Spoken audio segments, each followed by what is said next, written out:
lights are out and you stumble in the dark. You kept pushing on, but then you went too far. When your ship has sailed and all your dreams are lost, everything is wrong, you feel like it's your fault. Just remember, I will be there for you, baby.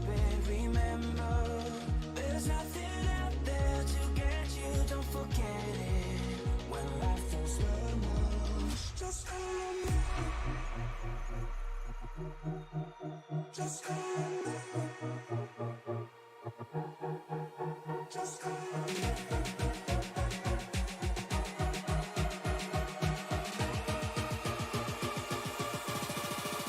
Just call me.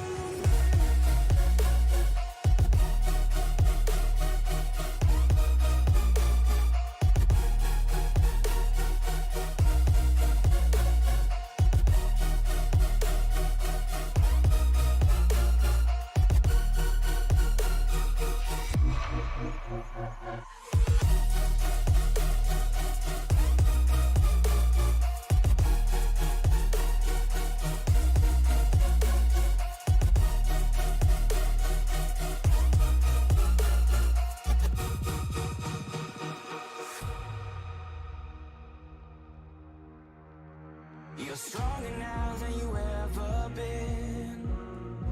You gotta leave now, it's time to catch the wind. You will climb up high and look through the clouds. And when you're feeling low, I know you'll bounce back. Oh, and just remember, I will be there for you, baby. Remember, there's nothing out there to get you, don't forget it. When life throws lemons, just call me. Just call me. Just call me.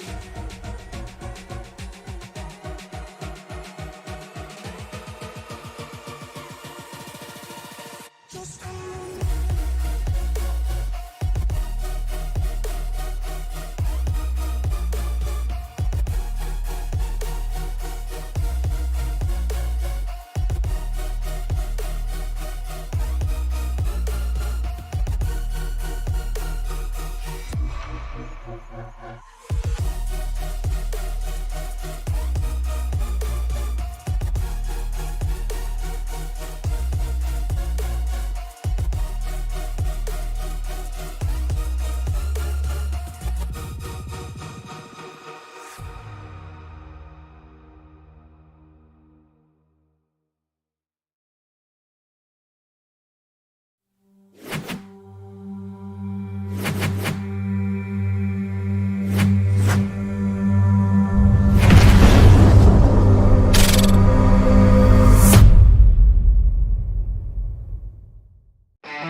Ladies and gentlemen, welcome to a thrilling night of virtual racing action here on iRacing.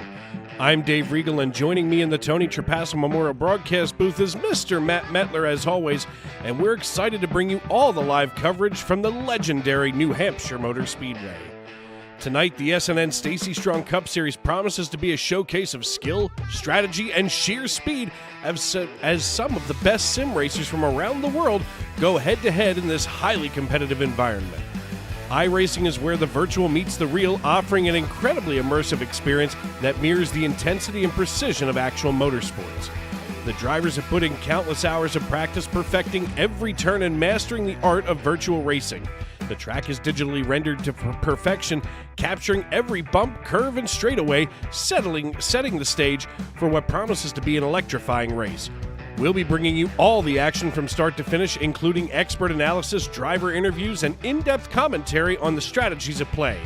From daring overtakes to split-second decisions, every moment counts, and we'll be here to guide you through it all, from the green flag to the checkered flag, right here on Sim Racing Media. And folks, glad to have all of you in with us tonight, as Matt will be along in just a moment. Qualifying is underway right now in the Stacy Strong Cup Series. Looks like we're going to have just over 30 drivers making their attempts tonight as we take a look at Casey Bristow, who went 23rd fastest in his opening attempt here tonight from Williamsburg, Virginia. And as Casey crosses the start-finish line, he actually goes a little slower and goes 24th. Cody McCorkle on the opening lap out of Stanley, North Carolina, in the number 78 Celsius Ford Mustang. He gives a little wiggle coming out of 4 and now hits the throttle and really squats the rear end of that Mustang down to the asphalt.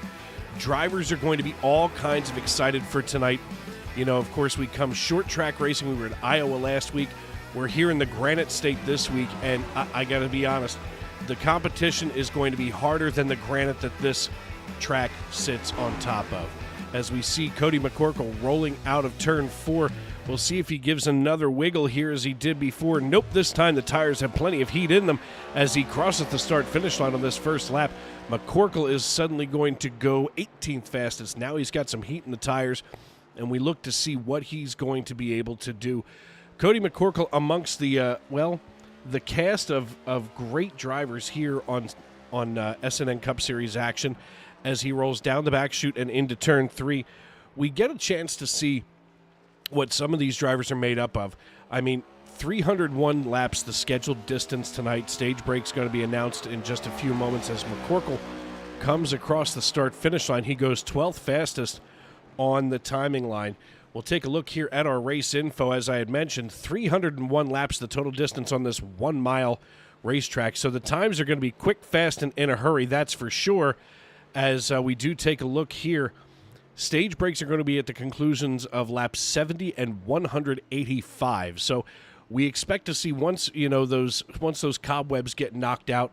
And, some of usually what we do see here in the early goings of these races is a couple of wrecks as drivers are trying to figure out how to boogie around this place. Once those things settle in, I think stage 2 is going to be spectacular, and stage 3 is just going to be an absolute shootout. 68 degrees if you're in the stands today, overcast and cloudy skies. That's going to keep the track temperature nice and comfortable here at 94 degrees. And of course, once you get to that 90 to 95 degree temperature on the asphalt, that puts so much grip in that racing surface that we're going to watch the speeds go up, the times go down, and the competition is going to be incredible.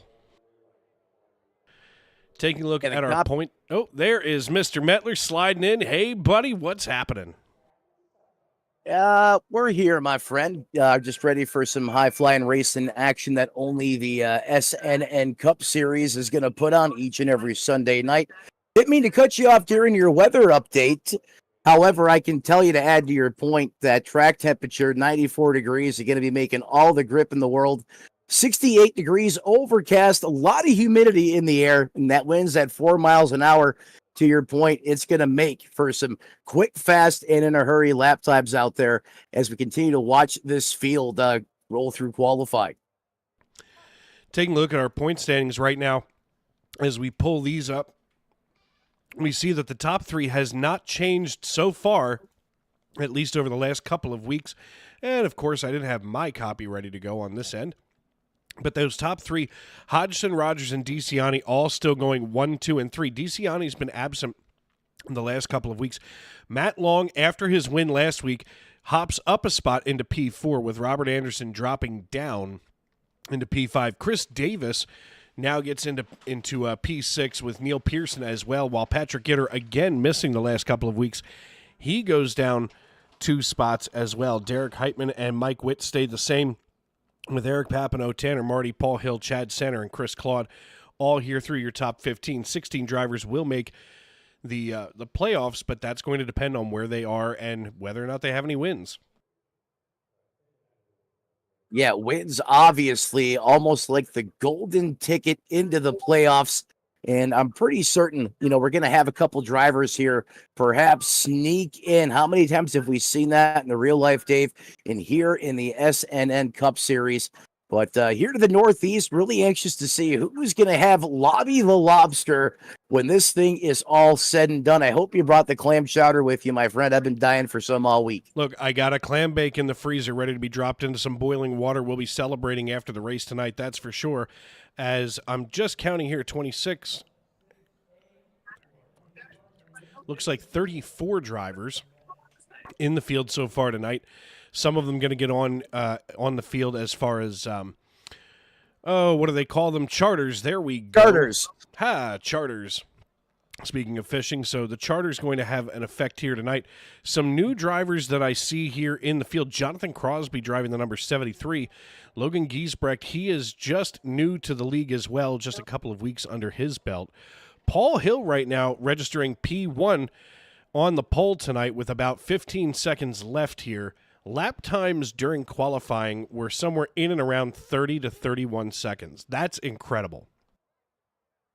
Yeah, those are absolutely blistering lap times. You mentioned Paul Hill at a 30:50. I mean, that is getting it good in the neighborhood. I can't imagine being able to put up a lap time. Just one, I would give my left arm for, Dave, at a speed like that, just to say I did it once. Yeah, I don't even think I could say that I did it once. But speaking of Paul Hill, let's get a hold of our pole sitter right here, driver of the number 6. Hey, Paul, it's Dave and Matt up in the broadcast booth. You got a copy? I do. What's going on, guys? Hey, man, listen, obviously you're doing Stanley, North Carolina some justice tonight as you came here and laid down that fast time at 30.5 even. What was your secret to boogieing around this place during qualifying? Just honestly, just not over pushing the car, just waiting on it and letting it roll to center and hoping it sticks on the exit. Really, it's such a flat track. You really just have to be patient with the car and trust your setup. I do have to apologize. I had the wrong information up. Jacksonville, Florida, so not too far away from Mettler. As you guys down there in the Sunshine State can take this humidity away from me, please, here in the Northeast. I've had enough. Yeah, it gets hot down here, man. It's not pleasant. I mean, listen, I was at a Phillies game yesterday and felt like a pig on a spit at a barbecue. I mean, I was just a roasting. I think I lost about 6 pounds of water weight. Oh, I believe it. We have a little, I think it's a AAA. Don't quote me on that. They used to be the Jacksonville Suns, but now they're the Jumbo Shrimp. And it's hot out there in the ballpark when we go, but it's a lot of fun. Listen, baseball is fun no matter where you are or how you're watching, that's for sure. But tonight we focus here on New Hampshire Motor Speedway. What's going to be your strategy, especially with stage racing, with the full-length 301 laps? What's going to be your strategy getting through these stages and making the adjustments tonight? Really just listening to the car, not over pushing it, really is what it comes down to, and protecting that right rear tire. Cars are real loose here, being so flat of a track. So we're gonna try to be patient and maintain position, hopefully, and have a good night and a good finish. All right, my friend. Well, listen, good luck tonight as you're going to be rolling off from the pole position. Ladies and gentlemen, Paul Hill from Jacksonville, Florida. Thanks, Paul. Thank you, guys. You know, what a big statement from him. You know, there's a guy right there, has a lot of talent, doesn't necessarily get all the breaks he would like out there on the racetrack, but he puts up a flyer. Great to see some new faces up here at the front. Big shout out to Paul Hill on that pole. Congratulations. And love to see what he can do with this. And next up to the booth, Nolan Hodson. Matt and Dave up in the booth, brother. How you doing, man? Doing good. How y'all doing? Dude, you tell us, man. You have been a huge storyline as of recent. What do you have for these boys tonight? I can't wait to see what you have for these guys this evening.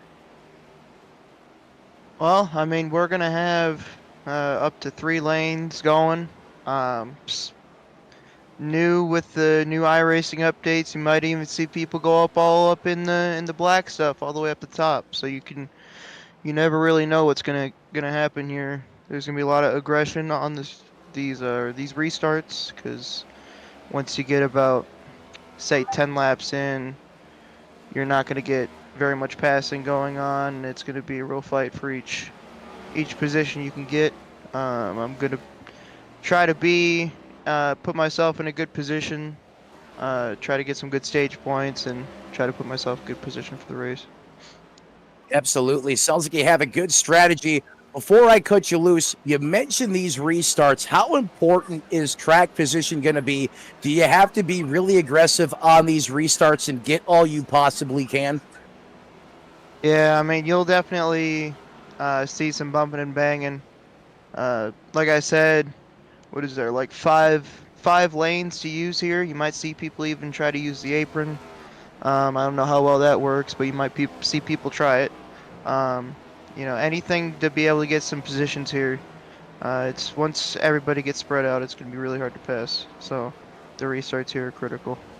Well, thanks for joining us up here in the Tony Trapasso Memorial booth as you roll off in that 9th place position tonight. Ladies and gentlemen, that is the driver of the 12. Look for him to be thrilling once again here in primetime. That is the one and only Nolan Hodson. Dave, back to you. Thank you, Matt. As always, glad to hear from Nolan. He's one of the drivers that I started to look forward to talking to earlier on this season because he is almost always of an even keel. We hear so many drivers, you can tell when they've had a bad day, you can tell when they've had a good day, but Nolan Hodgson almost always level across the field. And it kind of leaves that little bit of just that question mark at the end of it, right? You don't know what to expect from him because he doesn't give you a lot. He keeps the storyline wide open, and that's one of the reasons why I like talking to this kid, and he's certainly fun to watch out there in competition. Speaking of competition, things about to get underway as Paul Hill has decided that it's about time to get into the car. Drivers being called to their machines as Paul Hill from Black Cat Racing going to sit on our pole position. He's going to be joined in the front row by Anthony Savignano, who hops in. Here we go. As we're waiting for everybody to get in, the faster they get in the car, the sooner we can get rocking and rolling. Paul Hill going to be sitting on the pole position tonight out of Jacksonville, Florida. Anthony Savignano on the outside of row number 1. Row 2 going to feature Bobby Anderson out of Mansfield and Sean Rogers out of Kalamazoo, Michigan. Tanner Marty and Bennett Allen going to be in row number 3, while Michael Caffrey and Chris Davis are going to occupy row 4. Row 5, and rounding out your starting top 10, going to be Nolan Hodgson and Kavaja Holt. Chad Sanner and Cody McCorkle in row number 6, with Mark Johnson and Eric Papineau in row 7. Seba Cornez, Michael Witt, John Crow Sr., Sean Kelly, Ron Fitting, and Keith Long make up your starting top 20, while Chief Cook and bottle washer Chris Claude in the number 10 Toyota Camry going to roll off on the inside of row number 11. Row 12 featuring Alexander Gangler and Andrew Deemer, with Casey Bristow, goodness gracious, and Rich Jett in row number 13. Row 14 going to be Alex Princeton and Steve Herring, with Ryan Samuelson, Logan Giesbrecht, John Wilco out of McAdoo, Pennsylvania, Richard Pruitt, and Ken Ron going to make up the 32 drivers scheduled to take the green flag tonight. As I had mentioned, 301 laps the total scheduled distance tonight, as the iRacing.com pace car leads us through turns 1 and 2, Matt. Yeah, the pace car leads us through 1 and 2. Lights are out, getting ready to rock and roll here. Reach up there, pull those belts tight one more time as we get ready to get it on in the Northeast here live on SRM. The iRacing.com pace car leading us into turn number 3. The lights are out. That means that as we make the exit, the iRacing.com pace car going to make that hard left turn down pit road. The only thing that's left to do is it's time to wipe the visor and adjust the 5-point harness. Grandma, I'm rock hard. Let's settle in and get it on. Race fans, it's show time!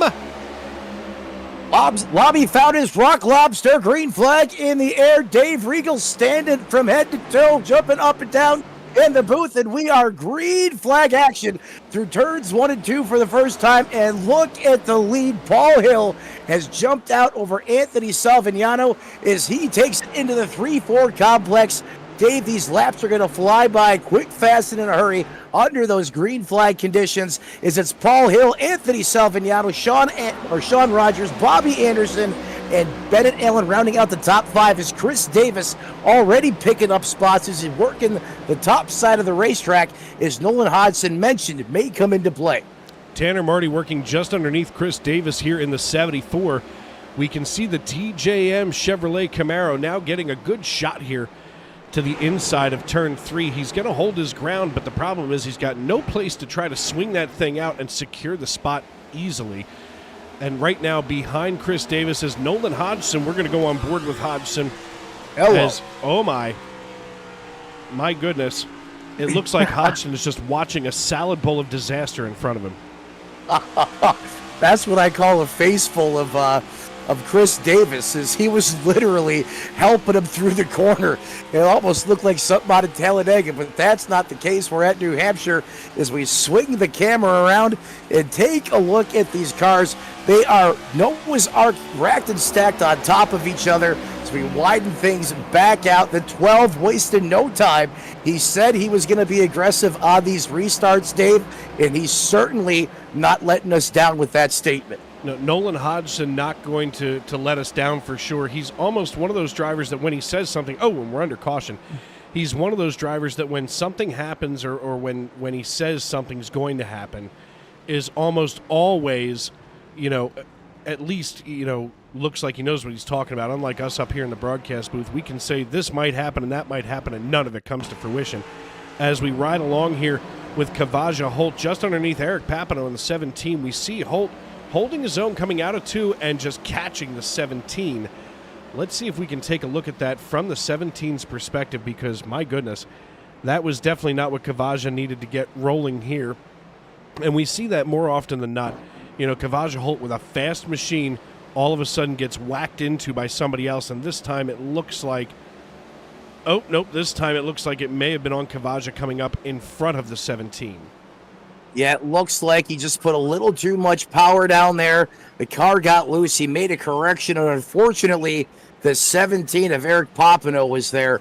And 2 race cars cannot exist in the space-time continual, as something's got to give, and unfortunately, it was that 0-0, Dave. Yeah, we can see this from so many different perspectives tonight, which, don't get me wrong, I'm very thankful for our camera work here at New Hampshire Motor Speedway, because for the first wreck, this is not a bad thing, so to speak, as we see them coming out here from the back, setting ourselves up. Here it comes. Right in front of the camera. My goodness. And there's Kavaja not looking very happy at all from his perspective, as Papineau able to just drive off and get back underway. So nobody coming nobody here in the top 16 coming down pit road. It looks like a lot of the field, though, is already after just 6 laps. Paul Hill, our race leader, determining he wants to stay out. I'm not sure what's causing some of these drivers to come down pit road. I'm assuming early race adjustments. Yeah, that could possibly be it, Dave. And again, you touched on it at the top of the broadcast. This racetrack, if you miss it, it is going to go out there and it is going to kick your butt. So some of these guys could be noticed just out there in a short handful of laps. These drivers are that good. So, hey, we got to make an adjustment. Bring it down pit road while it's early. Still plenty of time left in this race. 300 laps is total scheduled distance tonight, and that's probably what these drivers are doing right now as they try to get this race car better entrenched into the racetrack, as there's virtually no banking out there. I know it's a progressive. You get up towards the wall, it's in the realm of 7 degrees. Closer to that yellow line, I think it's only 2 to 3. In fact, I'm going to try to look that up, because I think you're right, and usually you are. But, here's the thing with New Hampshire. Even the progressive banking that they do have is so small that it almost doesn't matter. Well, that's the other side of it, too. So if you're off, you don't have the banking, as a cushion, as an aid. You're going to have to sit there and just ride it out. And, when you get, sometimes when you need a caution, you get lucky, you get one here early, bring it down pit road, make those adjustments, put it back out there on the racetrack, let her rip tater chip once again, and hopefully, you got things pointed in the right direction. Banking being measured at 1 degree on the straightaway and 2 to 7 degrees of that progressive banking, as you had mentioned, in the turns. So obviously, it's still pretty tough to get around here. It's going to put a lot of stress on those right side tires. We're going to see a lot of drivers burning them up to death tonight. 8 total sets of tires for these drivers, as allowed by NASCAR and, of course, chief cook and bottle washer, Chris Claude, which he does do a heck of a job trying to keep this as close to real life as possible. Speaking of which, the iRacing.com pace car ready to get back down once again as we see Barney in the stand with the green flag in his hand. The iRacing.com pace car makes that hard left turn down pit road. Paul Hill leads us into the Geico restart zone, drops the hammer, and off we go. Barney's waving the flag, and the drivers are pushing the gas pedal through the floorboard once again as Paul Hill leads them back into the turns 1 and 2 complex. And Dave, we got cars 4 and 5 wide in the back. You know, there's a reason that some of these guys are going to wind up staying in the back, and it's by boneheaded decisions like that this early in the race. I mean, you know, sometimes, especially with these Cup cars, and I'm done calling them the next gen cars. These are the Cup cars. Everybody needs to deal with it. But one of the things that we see in these so often is that they go single file, and you wind up just having to pick one driver off at a time versus going side by side like this. All it takes is just a little bit of air to be taken off of a fender, and next thing you know, you and the guy that you're with are pirouetting helplessly down a straigay, or God forbid in a turn, collecting everyone like a dustbuster. Well, not only that, I don't know if you ever have an experience with this in the Cup car, not the next gen, the Cup car here at New Hampshire, where sometimes you just go to the corner and it does exactly what happened there. Is the 29 absolutely got door bombed, as I believe that was the 54 or the 94 Chad Sander got loose off the top. That literally just happened as I was trying to share my experience with you out there on the racetrack, Dave. Every now and then they make us look like we know what we're talking about. Making his return back to our ranks, Ryan Samuelson here. We can see running in 10th position right now out of Westminster, Maryland. He spent a couple of weeks off, but is back and better than ever. And still apparently my sister's favorite driver. I told him my sister's not into dudes, but he keeps insisting that he is her favorite driver. That's between her and him. That's all I know. But he's got a little bit of a loose condition coming out of 2 and down the back chute. To your credit, man, we're going to be seeing this almost all evening long as we go under caution for the second time of the night. Let's see what might have brought this up, and it looks like maybe Casey Bristow here in the 83 as he gets going again. Yeah, one of the newcomers here to the series, currently being scored in that 32nd position, so clearly not the start he was looking for, Dave. Go back to the SRM instant replay. Going to send it up top to the chopper. You can see him working here on the bottom, and that car just gets loose, and Matt Mackin clobbers him. The 77 Godzilla, Rick Jett, and others are all going to go in there and lay a pretty good wallop on that 83 Target Camry. Well, and the worst part there would be for Eric Papineau, who was involved in the last wreck. This time he wasn't even trying to be, as we're going to ride along with Matt Mackin just behind the 83, and we see him, and he literally has no place to go. The car doesn't give any warning that it's going to break loose, and boom goes the proverbial dynamite. Now, we're going to go one more time back here to Papineau as he gets himself back underway. Now, once again, we can see the wreck happening way ahead of Papineau here. But again, almost looks like he just simply misjudges where everybody's going to go. He thought about going low, didn't want to take another car out, and winds up going high and collecting the 83 all over again. Yeah, Eric keeps getting Papineau no matter where he goes out there on the racetrack. You know, sometimes you're just that magnet, Dave. Doesn't matter where you are. If you're in the front, the middle, the back, you could be sometimes 20 seconds off the pace, and it feels like if something happens, you're somehow involved in it, and that's unfortunately how this race has started for that team.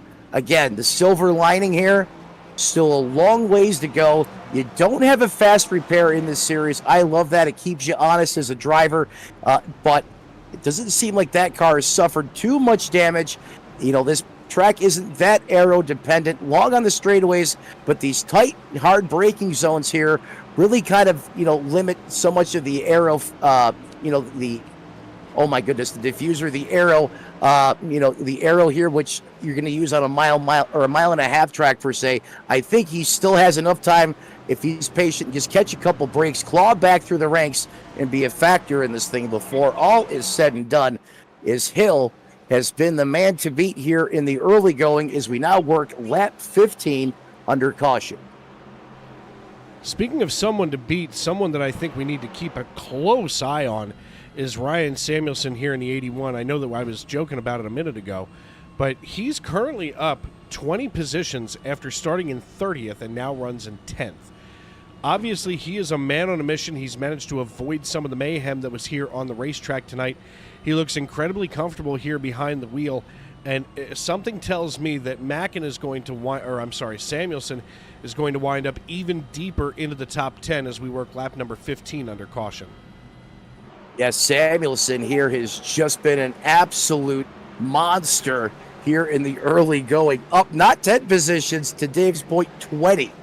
And apparently, Dave, your sister's favorite driver, has a favorite racetrack here in New Hampshire because, I mean, this guy's good, but I don't think I've ever seen him just shoot out of the gate like that, gaining now 21 positions according to timing and scoring. We'll have to keep our eyes on him.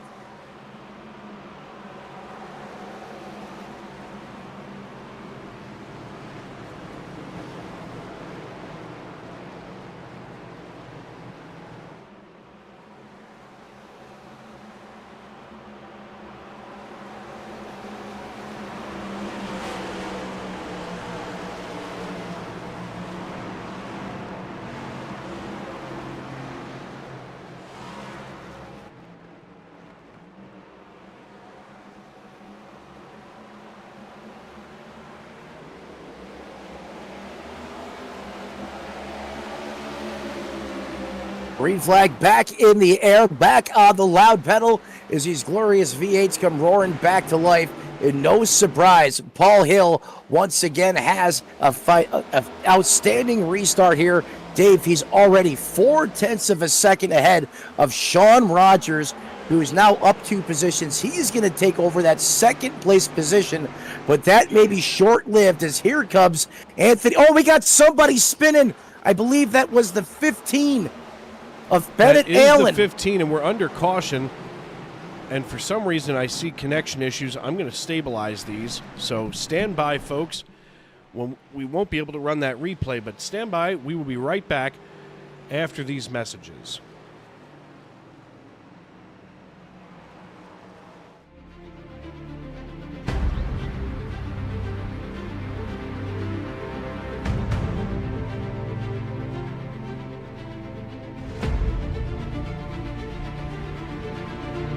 As they all come to the line, who is going to take it in the end? And here comes Lockwood. He's going to make the move to the outside. Quinn tries to force him off a little bit, but there he goes.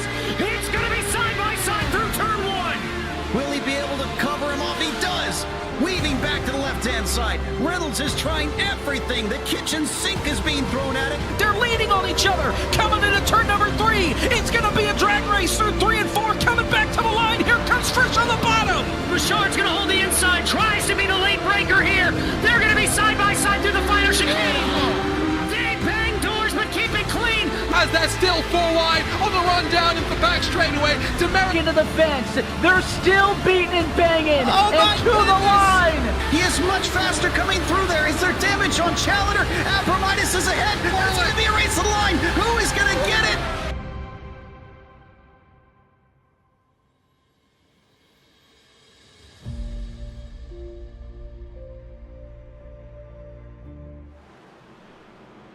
Welcome back to New Hampshire Motor Speedway. We have those connection issues resolved. They were still wrecking under caution while we were switching the feed over. And, of course, fortunately, you folks couldn't see much of that except for a black screen for just a few moments. Thank goodness. I do apologize. It seems like every time there's a Windows update or a graphics card update, something goofy happens to the settings here. And it is what it is. But Dave Regal here alongside of Matt Metler, as always, the number 1, the number 2, and believe me, we sometimes smell like number 2. And 3, depending on who else is with us up here in the booth at times. You never know who might come in the back door, Dave, during these broadcasts, especially Sunday night. You got to watch your back door here on a Sunday night, that's for sure. Speaking of number 3, Alan Bergen, we're still waiting for him. Basically, we're waiting for Sim Racing Media to hit 4,000 subscribers here on the service. And we're curious, who's it going to be? Who's going to be number 4,000? Of course, there will be giveaways and live on air. we're going to have a come-to-Jesus kind of moment where Alan Bergen is going to come to the altar and accept Yingling as his favorite beer because we know he'll love it. You know, saying it and doing it are two different things. I know he said he was going to do it, but I need visual proof on this as that pace car pulls off, get ready to go back, green flag racing. Here comes Hill once again, masterful on the restart as he checks out on the field once again. Anthony Salvignano gets a great restart there in P2 as he's going back at it with Sean Rogers and the rest of the field 2 by 2 as they go back through the 1 and 2 complex, Dave.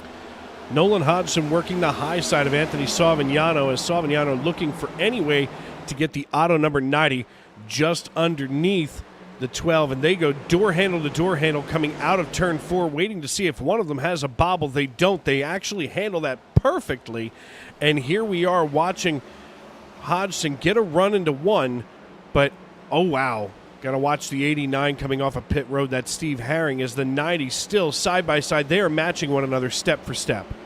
Yeah, it's a John 4 special down the backstretch. Now the 12, he's going to hit the nitrous there right into the corner as he just outbroke the crap out of Anthony Salvignano. What kind of masterful driving we've seen here out of Nolan Hodgson early, Dave. But is he paying for this in the premium of the tire department? I just worry he is just a little too aggressive too early here as we go back now to Chris Davis, currently in that ninth place position.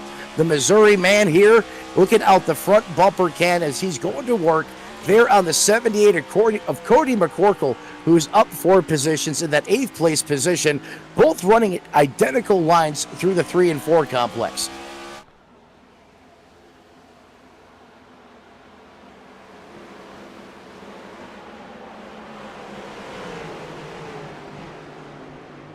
Not again.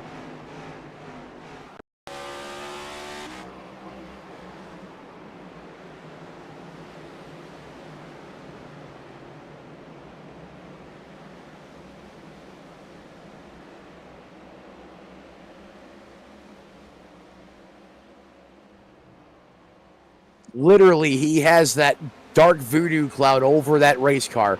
And like I was saying earlier, sometimes it doesn't matter where you are, you're never safe. And once again, lightning strikes the same place twice as Pompano is absolutely caught by surprise once again. Riding along here with Paul Hill, he's got the 44 of Sean Rogers just behind him. Amanda Price, usually in our YouTube.com live chat. There she is cheering on Sean Rogers. Callie 8, which is Nolan's mom, she's cheering on the number 12. Glad to have both of you in with us tonight, as always. And you know, we talk about this all the time. But, you know, here on Sunday Night NASCAR, we have a lot of people that are just kind of part of the family, even peripherally, in our YouTube.com live chat. And we want to thank all of you for tuning in, welcoming us into your homes, onto your phones, wherever you may be and however you may be listening. We want to thank you for making us a part of your night here every Sunday night. As Keith Long in the 71 now over top of Kavaja Holt. Kavaja, who was involved in a wreck earlier, is now getting right up alongside of his teammate, Alexander Gangler, in the Trisha's Hope number 8. So it's Trisha's Hope going 8 and 00 down the front stretch as we haul it into turn 1. Yeah, 00 side by side. Kavaja Holt working the bottom side of the racetrack now. That dark horse wasn't faring too well there on the top side of the racetrack. So now, or the bottom, now he moves it up top. He's just going to clear this big gaggle of cars. And just as I thought, he was perfectly happy where he ran. He's going to dive bombing in there on the 66 of Chris Custer. Chris was able to carry some great momentum into the corner as they drag race now across the start-finish line. Here comes the 80, Mark Johnston, looking to make a move as we go on board with him. The man out of North Carolina. Go Tar Heels. I know he's a big Tar Heels fan. As it looked like the 19 of Alex Princeton there, Dave, got big time loose. As you can see that when we were on board with Mark Johnston. Looking here off the rear bumper of Mark Johnston, we can see the 19. I see smoke. Uh-oh. Oh, no. Oh, no. And we just gave them the broadcaster's kiss of death. As we stay green flag racing, Kavaja Holt and Mark Johnston coming together in ways that are not necessarily happy. We can see Kavaja working just underneath Chris Custer in the 66. They touch and it sends Kavaja spinning and just in front of Mark Johnston. Two drivers that we had such high hopes for tonight now wrecking into one another here on lap number 31. Yeah, it's just an unfortunate racing deal there. That's, New Hampshire doing what New Hampshire does at times. And, he got caught in someone else's dumpster fire and just wrong place at the right time. However, that 7-Eleven machine still looks like it has all four corners on it. Should be. I don't think there's not seen any tow problems with that race car. I believe he should be good to go. As we now go back to the front of this piece, Chris Davis in that 9th place position, still trying to figure out a way to get around Courtney McCorkle. Is it beast mode performance representing well once again here with Chris Davis. Working lap number 32, just about halfway through stage number 1 as Chris Davis chases down Cody McCorkle. Entering the camera view right now is the 29 of Tanner Marty in TJM Racing. And I'll tell you what, Marty is one of those drivers that you've got to keep your eye on. He's going to, basically be hovering here in and around the top 10. And all of a sudden, you're going to see him deep into the top 10, flirting with that top 5. As right now, Marty trying to hold off Chad Sanner in the 94. We're going to go on board with him now out of Smithfield, Pennsylvania. Just a few minutes away from here as we have caution number 4 on the board. And it looks like this may involve Mark Johnston as well. And that's not going to make anybody happy, especially Johnston.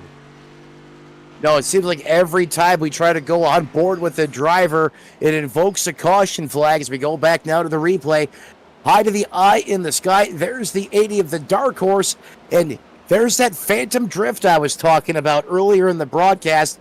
It strikes him, goes along for the ride, puts it in the fence. Self-inflicted concrete poisoning there, and once again, as he tries to put the power down, those Goodyears are hot, and that car just does not want to go straight after you cook those back tires. No, and I'll tell you what, it almost looked like his car was dragging itself into the wall. We're going to take a look here at Matt Mackin as well, and it already looks like his car is out of shape as we look from the eye in the sky, and he did the same thing, a self-spinning pirouette here into 1 and 2, so two almost identical situations here on the racetrack on lap number 35. And drivers might eventually start asking us to stop going on board because it seems like every time we have tonight, bad things have happened as we are now halfway through stage number 1. Yeah, we can't go on board for 30 seconds without a crash or a self-spinner, multiple spins out there on the racetrack. So we have to slow things down back once again. Now working lap 35. Sean Rogers representing once again very well here tonight, but everyone continuing to chase that 6 of Paul Hill, who has been lights out since the drop of the green flag. Hey, Sean, it's Dave and Matt up in the broadcast booth. You got a copy? Yeah, I got you guys. Hey, man, listen, it's been a wild night behind you. It seems like everybody and their cousin has figured out ways to spin around. How have you been keeping yourself, under control so far here in the 44? I got a good setup. Car is very stable so far. It's obviously pretty quick. Me and Paul kind of put a nice little gap on the rest of the field there. So feeling good about the car. Just trying to keep my nose clean because, yeah, like you said, it sounds like there's a lot of stuff going on back there. Yeah, it's one of those times where you either want to be all the way in the back or all the way in the front and let the middle kind of meet itself out. Before we cut you loose, I want to let you know that, of course, Amanda's watching you tonight. Who else do you need to tip your helmet to tonight? Because I know that you usually have a really good cheering section here in the YouTube.com live chat. Well, definitely Amanda. I always got to thank her for her support. And then all the guys at BMP, I'm sure there's a couple of them watching. I'm sure they'll chime in throughout the night as well. So shout out to those guys as well. All right, man, listen, good luck. It looks like we're halfway through stage number 1. We'll see what happens on the balance of the next 35 laps. Yeah, let's get some green flag runs. That's what I'm talking about. All right, man. Later. Yeah. You know, Dave, that's the one thing about Sean Rogers that I absolutely love. He never makes it about himself. He's so well-spoken. In BMP, Beast Mode Performance, those are a great bunch of individuals. They really help each other prep and prepare. And, if you go over it once, they go over it twice with you. They work really hard as a team. And I think that really helps Sean Rogers elevate to the next level. And, hey, when you got fans out there in the chat On top of it, it's a win-win situation from a driver's standpoint. You know, I'm just saying that there's almost nobody that works for our company that can take the words directly out of my mouth like you do. I don't even have anything to say at this point. I'm just going to sit back with my feet on the desk and just move the cameras around. Look, Jonathan typed it out for me a couple hours ago. Ah, well, thank goodness. I'm reading off the script. Thank goodness that it's on the script. Now we're like customer service. They have a script. Did you turn the power on or off? Speaking of power, Paul Hill with all the power here atop the pile alongside of Sean Rogers on the front row. Paul Hill going to bring us back down here into turn number 4 behind the iRacing.com pace car. Anthony Savignano, we're going to ride along with him. Let's see if we can do this without wrecking the field. As Savignano watches Paul Hill take off, he's almost going to have to give a bump here to the 44 on lap number 38 as he watches the 44 now sling it just over top of Nolan Hodgson in the 12.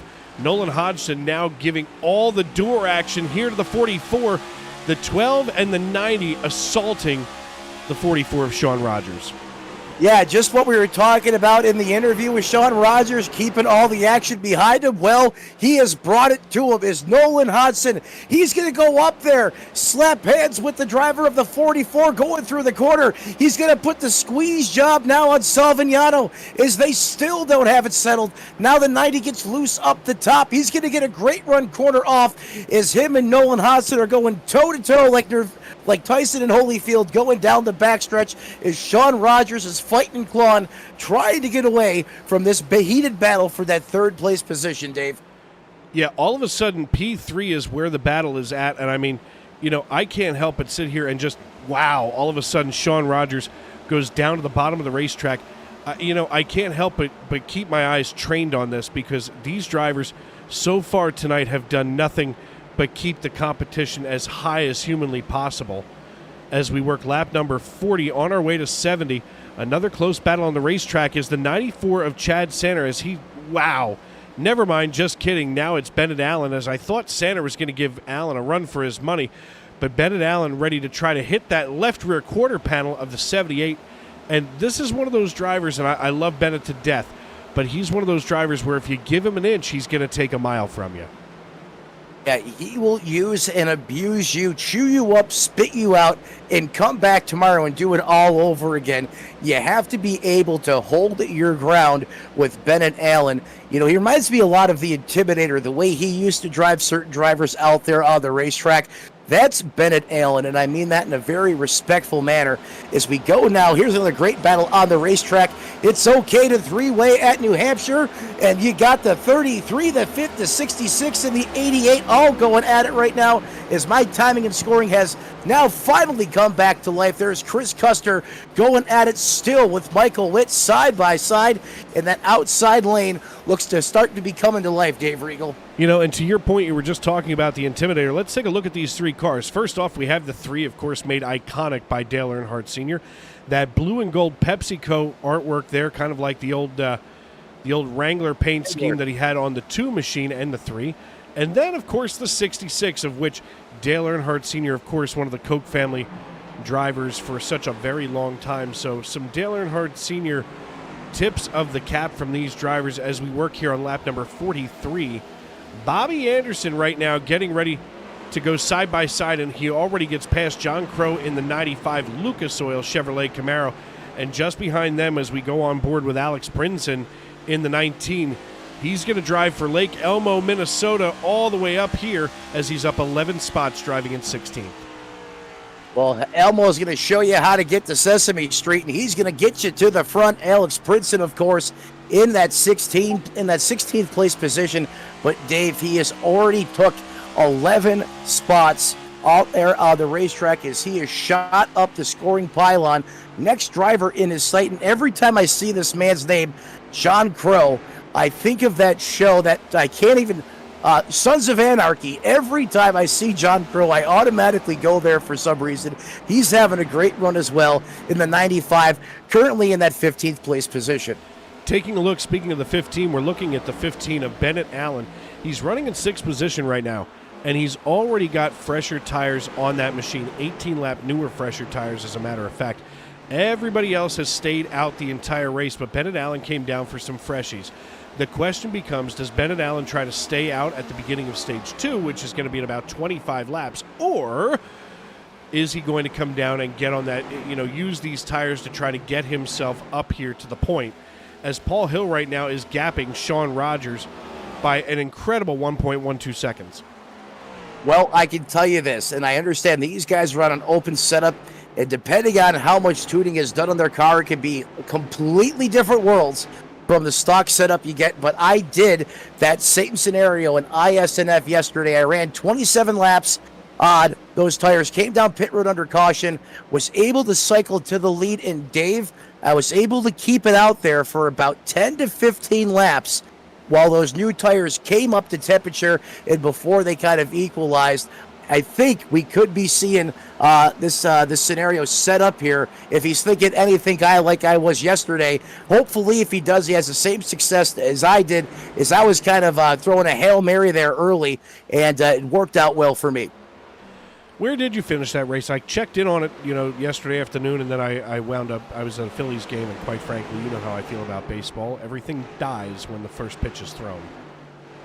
And everything dies when your 5-year-old doesn't want to let you finish your race. So I parked it about halfway through, and still kind of bitter about what it could have been. Hey, listen, for those of us that are parents, those kind of things, it's almost like the minefield that we all experience when the children are around, that's for sure. And speaking of the minefield, here is Tanner Marty coming up here just behind Seba Cornez. Now, Seba Cornez has been cooking these tires. He's not real good at saving them, that's for sure. We've seen that over the years here in this league. And once again, Seba Cornez starting to drop back a little after gaining 7 spots and qualifying 15th. Now he's got Tanner Marty all over his bumper, and Tanner Marty starting to close in here on the 59. Yeah, and no surprise. I mean, Tanner Marty always a threat on the long runs, and now we have 50 laps in the book. No surprise that Tanner Marty is there working inside the top 10, challenging Seba here for that position. And to your point about the driver of the 59, Dave, Seba, no, he's not known for being a long-run driver. He is all about the now. I'm going to get in that race car, I'm going to flip the switch, see red, and I'm going to take everything I possibly can until those tires give out on the race car. And you know what? I love every minute of it. That's who he is as a driver. Now as he goes up against Big Bobby B, Bobby Anderson, who put on one heck of a 100% race cup race last night. I was on the call for that, and he drove his tail off. Love to see him back it up here tonight. Oh, as he gets spun by Seba! Oh, God, I'm dead. I'm a dead man. We're done. No. We are done. We are going to take this broadcast off the air. Here's Seba Cornez. It's almost like he heard you and said, oh, yeah? Let's talk short run. Seba comes off of 2, gets a little loose, and clips Bobby Anderson. Oh, my God, we did it again. And the M&Ms once again turned to Reese's Pieces. But as I was saying, Bobby Anderson had a really good run last night. I was just pumping him up, and lo and behold, the dynamite goes off once again when an SRM broadcaster is talking about a driver out there on the racetrack. And that replay, in case it didn't sink in enough the first time, there it is again. And I think they're taking our replay button away from us as we speak, Dave. Yeah, I'm pretty sure that nobody is happy with us right now. We're going to watch these drivers one more time come out of turn 2 and come down the backstretch. Here they come, and here's the move right in front of our camera. You know, Bobby Anderson didn't hit the wall as hard as I thought he did initially. So maybe there is some, not that there's anything good about being put in the fence, but nonetheless, caution in the air, 53 laps in the books. I think we're going to see a lot of these drivers come down pit road this time. Yeah, I can't say that anybody's going to be happy with us. Everybody we've been watching tonight has somehow wound up in the wall or with a little crinkle-dinkle there on the hood. It still looks like Bennett Allen up here on the freshest tires is now going to be joined by Ryan Samuelson in the top 10, as Samuelson also came down on lap number 18. So each of those drivers with equally matched rubber right now on the racetrack. the 59 of Seba Cornez, now all the way back into 30th position. Papineau has decided to put it, at least for now, on pit wall. Oh, nope, never mind. Just kidding. He's coming off of pit road. And Bobby Anderson, who's got to be madder than a hornet, at least at us, is now back out on the racetrack in 21st position. Yeah, I'm going to apologize again to Bobby Anderson. There's just magical things going on up here, and that's the only way I can describe it. You know, some of these guys are going to start to think we got Nolan Hodgson has us on payroll because he's the only driver that hasn't died when we mentioned him on the broadcast tonight. I'm curious. I'm starting to get curious whether or not it's even full moon tonight, because I don't think, at this point, I'm going to go play the lottery because it seems whatever comes out of my mouth is legit. So I'm going to go play, like, I don't know, 64-35. That'll be the pick for tonight. Or you can play pick 3 and go with the 13th and 14th place position. Ken, Ron, and Ron Fitting, 3-3-3. There you go. There we go. 3s across the board. 92.51. That's my number. I like that one. Watch, they'll send you a bill in the mail for a couple $100. I mean, listen, if I ever hit the lottery, I'm not telling anybody, but you'll be able to know. No. Suddenly there will be a full broadcast studio built here into the living room and a full motion rig right next to it. That you never use and is always covered in plastic. Just to keep it safe in case I need it. For one of those rainy days when Dave just might decide to put the gloves back on. Yeah, I would have it just to say that I have it. Right. You would never use it, but you would have it. No, it's like those people that, like you've got a shotgun hanging on the wall. My grandfather did for like 50 years.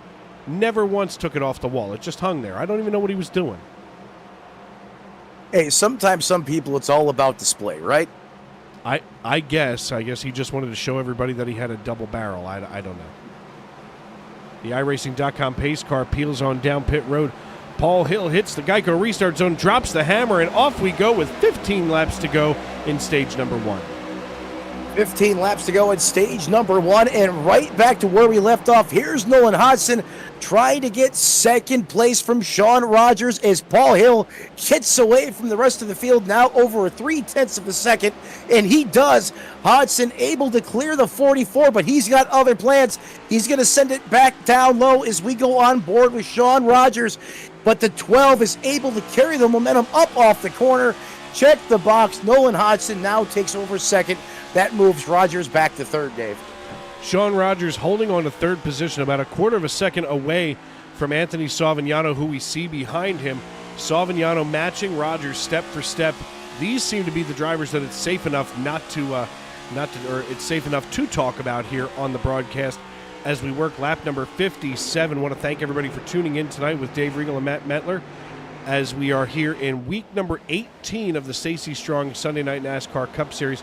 It's a busy year all around in this league, and I mean, usually 3 nights of racing every week, and now tomorrow night, if I remember correctly as I pull up the schedule, and I do, we'll be right back here for 200 laps here at New Hampshire Motor Speedway. You can check that out right here on Sim Racing Media, and then Tuesday night, I believe we are still off in the Truck Series. I'm fairly certain as we check the schedule. And this is the last off week before going to Nashville Super Speedway for all 3 series. It's been weird without the Truck Series.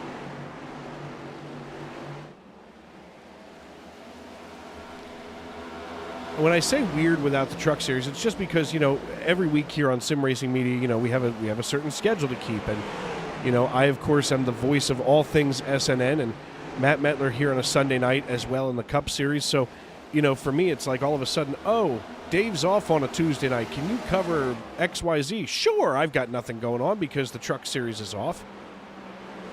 As we look right here at Bennett Allen working just underneath the 90 of Anthony Savignano. They nearly touch coming out of 2, and down the back chute, Savignano with the edge coming down the back chute slides right in front of Bennett Allen. Yeah, I mean, he literally slammed the door on Bennett Allen, and hey, he didn't even want to give him an opportunity or give him the thought about trying to come back around him. It's smartly done there by the 90 as he secures that position. Next driver in sight, that's going to be the 44 of Sean Rockin' Rogers. And Salvignano right now has that dark horse going places. He has caught Rogers in one corner, but that 44 is still getting a nice exit as he fires down the backstretch. Amanda Price begging us at this point to, well, first of all, the Allen experience said, wow, we really had to talk about Bobby, and now he's into the wall. Amanda Price begging us not to say Sean Rogers' name.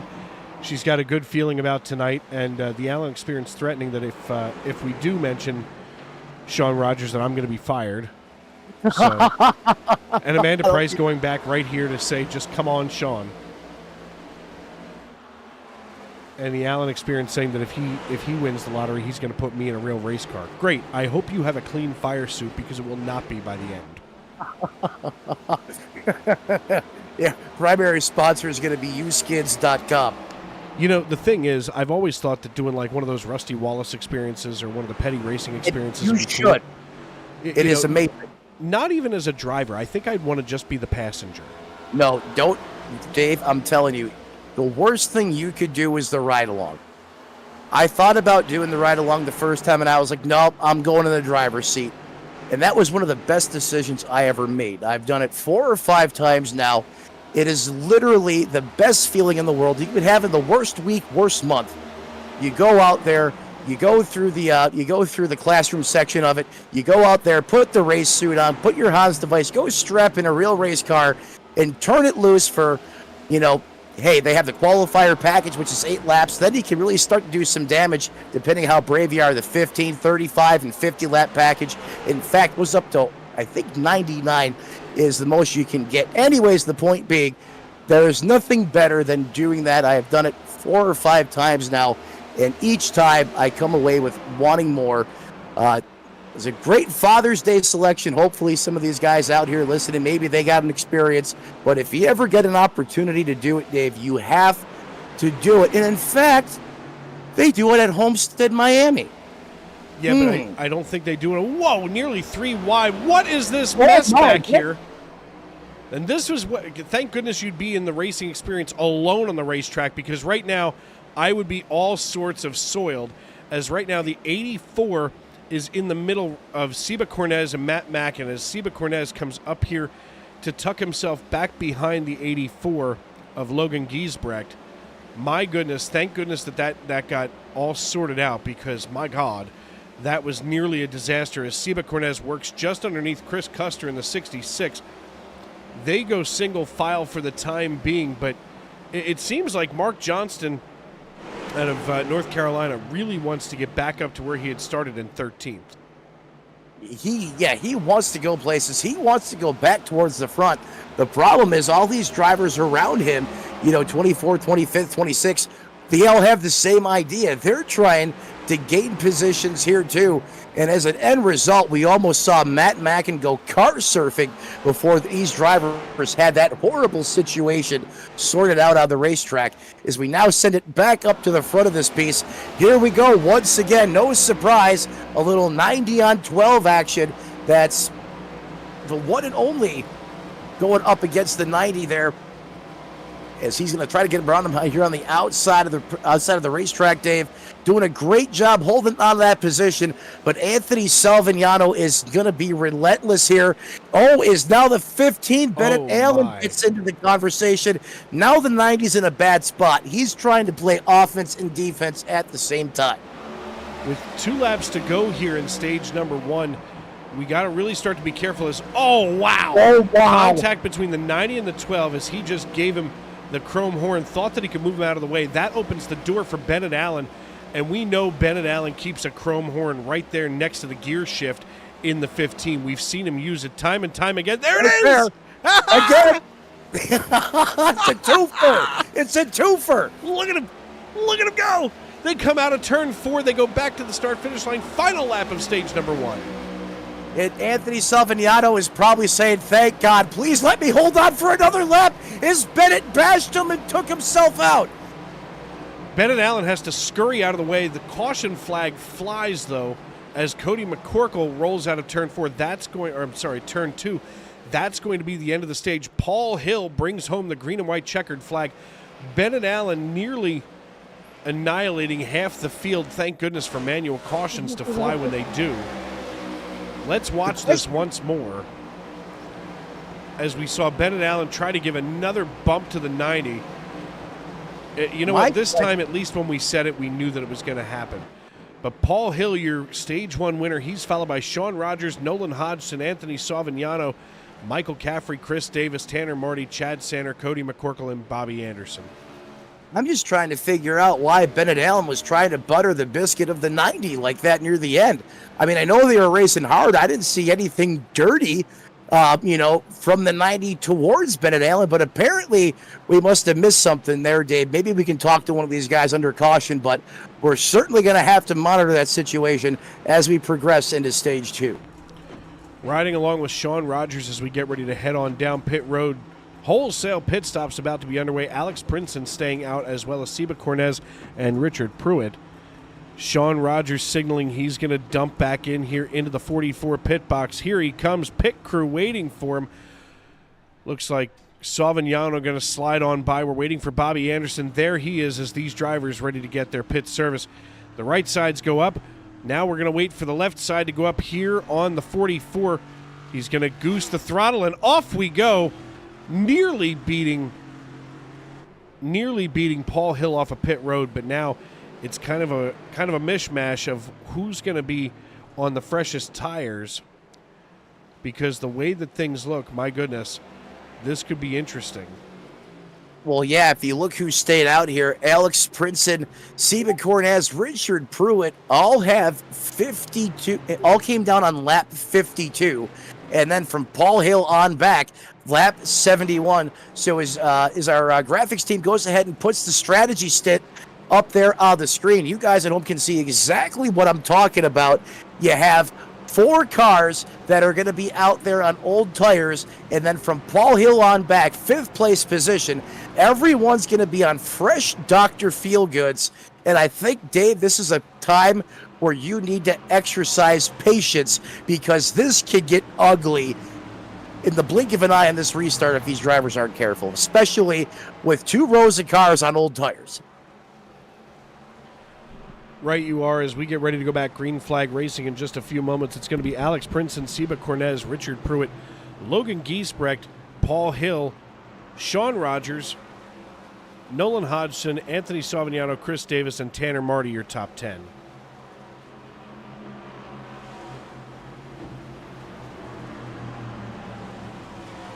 I want to thank everybody for tuning in tonight. Matt Metler and Dave Riegel with you here in the Tony Trapasso Memorial Broadcast booth. As we are every Sunday night, we're glad to have everybody tuned in with us. As right now, these drivers getting ready to go Stage 2 racing. Adjustments have been made, I'm sure, as we take a look. The racetrack temperature now down to 80 degrees, so there is more grip in this than fresh Velcro with no fuzzies in it. I don't think there's a better way I could have put that. Fresh Velcro with no fuzzies in it. Well, bet you drivers like Seba Cortez, Alex Princeton, probably happy that's the case, is we're going to see how these guys fare on old shoes as Toyota dominates the front row. Then you got 2 Chevrolets there in row 2, Pruitt and then Hill. He was the man with the plan in the first stage. He's the first car in that 5th place position on a new set of shoes. So we now enter the turns 3 and 4 complex here. Watch Seba Cornez here, going to scrub the tires off, clean them up, make sure they are ready to go back green flag racing.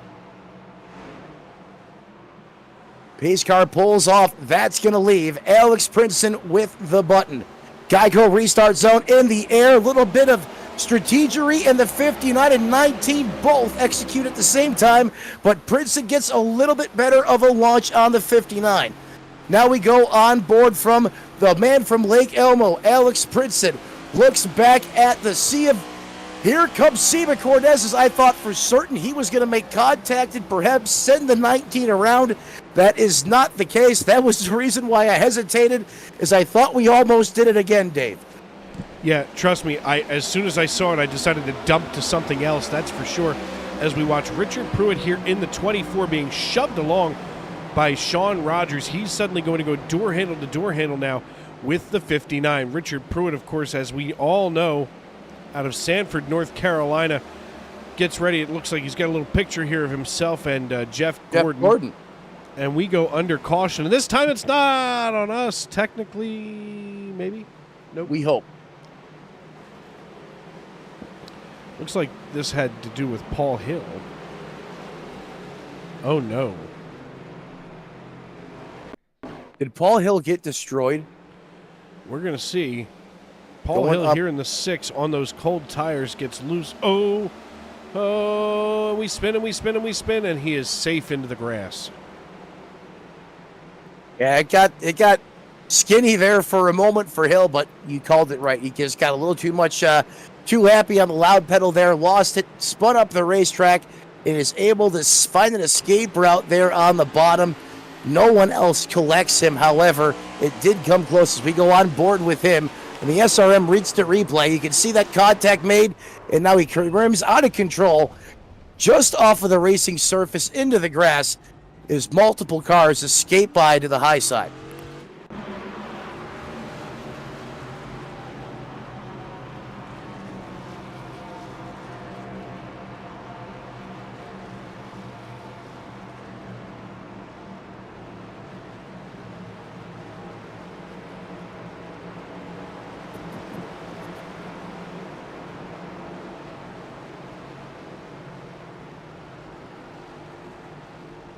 However, Bobby Anderson, according to the back of his race car, he's America's favorite nut. True story.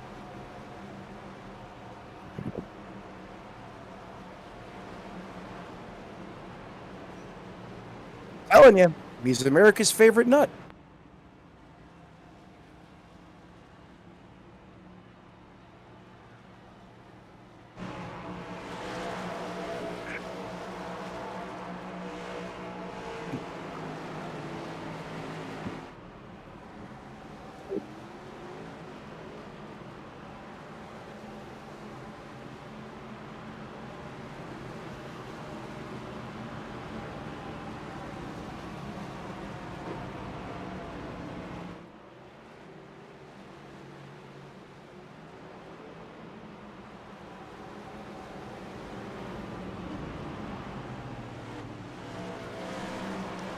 Paul Hill scooting off the end of pit road here, and he's going to stay on the lead lap for the time being.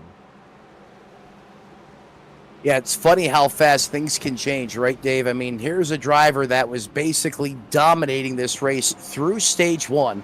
Have a handful of drivers here, like 59 Seba Cornez, that stays out. He gets mired back in a little bit of traffic. The first time he has anyone really around him to contend with, and the wick gets lit, the bomb goes off, and now here he is mired way, way back in traffic. But to your point, he's still on the lead lap. He just needs to exercise a lot of patience here. And remember, we're going 100% full length distance here. 301 laps, the scheduled distance. Still have a lot of time left. Just be patient, race the racetrack, not yourself, and bring your car to the front in one piece if possible. And to your point, stage 2 going to end at the conclusion of lap 185. So we've got a long time left, about 105 laps to the end of stage number 2. 301 laps the total distance, so it's going to be 301 total miles. Of course, I vaguely recall this race once upon a time being partnered up with Sylvania, which of course is a maker of fine light bulbs and so on and so forth. And lighting accessories for your vehicle. See, now I don't even look. Okay, so here's the thing. Oh, by the way, this is the USA Today 301. For those of us that are proud subscribers to the USA Today. Are you? I really am. That is awesome. I have it delivered to my iPad daily. It's fantastic toilet reading. You get the digital one. Okay. Look, I am a tail end of the millennials, just outside the Gen X. And, you know, I do miss the actual newspaper itself. I miss holding the thing there and being able to flip the pages and that crinkly sound. Like there is some ASMR in there somewhere. But, reading the USA Today, sometimes it makes me feel better than watching Fox News or especially PMSNBC or Deep CNN. I'll second you on that, Dave, as we go back to green flag action here, and Seba is putting up a heck of a fight on the name that we will not mention per fans in the YouTube live chat. Man, he got up into the nosebleed. Seba almost caught the wall, but got a huge run off the corner in the 44, able to clear as he now enjoys his first taste of the lead. Check the box. The man that I shall not mention to the front. He who shall not be named because Amanda Price said so. Currently to the point, and right now he's opening the door between himself and Seba Cornez for Nolan Hodgson to suddenly go side by side here. We'll take a look at these two drivers as we get ready to keep moving here on lap number 83. Drivers getting themselves all nice and settled in. I know that a certain driver we had talked with earlier, perhaps in this car here, this could be fun. How many ways can we say we're not saying it? But, you know, to this particular driver's point, let's have some good green flag racing as he just laid down fast lap of the race at 30-30 even. Yeah, the Beaster from the Easter in the Beast Mode Chevrolet is putting down those laps, Dave. You can see here on the left side of your screen, those are the best times for each driver. And, of course, as we mentioned, the 44 with a 30.30 even. Nolan Hodgson 2 seconds slower than him. So a lot of these drivers have a lot of room to grow here as we have a knot of cars right in the middle of everything. Logan Giesbrecht in the 84 just over top of the 74 of Chris Davis. And Bobby Anderson in the 78 of Cody McCorkle in the Celsius machine run 6, 7, 8, and 9 right now. And I'm Davis got afraid. Big time loose. Did you see that? I did. Into the corner? That was absolutely incredible. I'm deathly afraid to see what happens amongst these four drivers here. I had to stand up after I seen that one. I mean, that's about as good as of a save as you'll ever see. And now, I mean, he's right back in it like it never even happened. I mean, side by side, door to door here, going up against Gisbert. They still don't have it settled, Dave. Now the 84 is going to lift, give the position there to Chris Davis from Beast Mode Performance. That Toyota's on the move once again. But how about Gisbert up 25 positions, Dave? Not 5, not 15, 25. Riding along here with Cody McCorkle, looking at the rear bumper of Logan Giesbrecht in the Coke Zero, number 84. And first of all, I've got a soft spot in my heart for Coke Zero. It has quickly become my new favorite beverage, as I accidentally started drinking it several months ago, and now it has replaced Coca-Cola altogether in my heart. Well, you went from a hero to a zero. Congratulations. Yeah, well, you know, here's what happened. So I go into my local Wawa before I'm just work. messing with you. I go into the local Wawa before work, and I usually grab 2 Cokes and, you know, something, you know, munchy or whatever. And I go in and I grab what turned out to be 1-in-1. They had a Coke sitting in front of a Coke Zero. Didn't realize it. Scanned out, left the store, went to work, went to put them in the fridge, and then I realized, oh crap, one has a red cap and one has a black cap.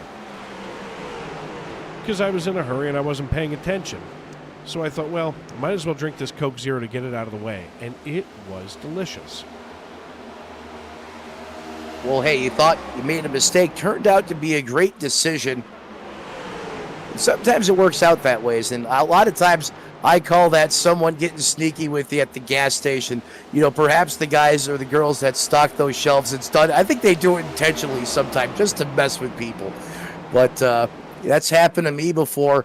I can't say I fared out as well as you did. But, hey, nonetheless, if you got something new you're liking there at work, helps your day go better, hey, I'm all for it. More power to you, buddy. To be fair, I probably should be drinking Coke Zero. I'm like a poster child for those who will have diabetes one day if I don't stop soon. See, now I've always heard the stuff in the sugar-free is actually worse than the sugar, but then again, you can't believe everything you read. You know, I've heard it. I've seen some of the reports on it, and quite frankly, as long as it tastes good, I'm okay with it. And of course, I do consume just enough sugar in, well, beer and liquor. Beer is good. God is great, beer is good. And these people are crazy tonight here at New Hampshire Motor Speedway as we work lap number 91. So 210 to go here. Oh, God, I almost did it. Almost did it. That's a reflex. I'm sorry. That was a close one. But as this particular driver here in the middle of your screen in the green and white car, it's a Chevrolet. We can't really say much more than that other than it's got the 44 Beast mode on the side of it. Leads Nolan Hodgson by 1 3/4 seconds on lap number 92. I think if I just... Oh, no. Caution in the air. And this time it's Cavaja involved with possibly Anthony Savignano. I'm sorry, Dave. It's scary. I mean, we're not even mentioning his name. The camera's just pointed in the vicinity of that race car, and caution comes out. At this point, maybe we should just do... Wow! Oh, man. Michael Witt just takes out 2 for 1 and then leaves them. He didn't even stop to try to exchange insurance information. No, that was he just wiped them all out and kept on trucking on the high side. Let's take a look at this from Michael Witt's perspective. Now he's got the 90 on the left, the 00 on the high side. He catches the 90 and, wow. A little rub on the wall, an extra bump, and away he goes. Mark Johnston locks the tires up to stay away from the mess as he scurries away. And Michael Witt from Bristol, Tennessee, just performed a run-by fruiting. Yeah, that is just wild. I mean, he catches that car in the quarter panel, hooks him right up the racetrack, and he just keeps his foot to the floor, drives on out of there. And there, once again, Mark Johnston driving to save his life, tried to stay off a rich jet, a.k.a. Godzilla. Some of these drivers just cannot catch a break tonight, Dave. You know, they're minding their own business out there running their race, and the next thing they know, they got cars flying at them for every which direction, it seems. Cars to the left of me, cars to the right. Here I am, stuck in the middle with you, Matt Mettler. As we want to thank George Jewell for his kind words this evening. Amanda Price saying, let's go. And now she's having a little bit of fun with us. Don't say it, she says.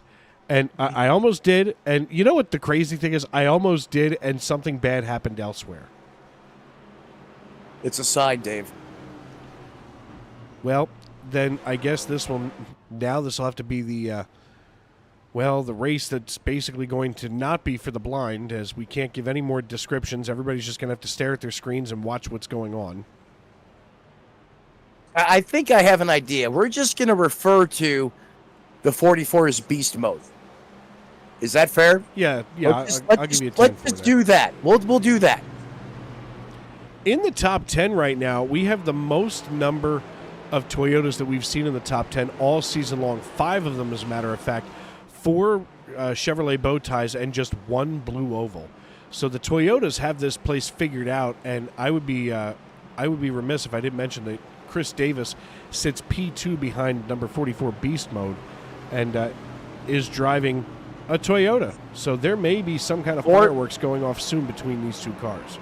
Or Beast Mode. So you got Beast 1 and Beast 2 there, P1, P2. We can say Chris Davis's name, though. He's not on the banned list yet. Then you have Ryan Samuelson, Cody McCorkle. You know what's funny, Dave? You go back a year ago today, and this field was predominantly Toyota heavy. And then suddenly it was like overnight, Toyota left and the Fords and Chevrolets took over. Just crazy, so much that happens in a year, even in the sim world. You know, and of course in the real world, I mean, everybody has contracts and things where here it's literally just the click of a button and you can drive a different manufacturer. The question becomes, what are people seeing that's making them change manufacturers so drastically?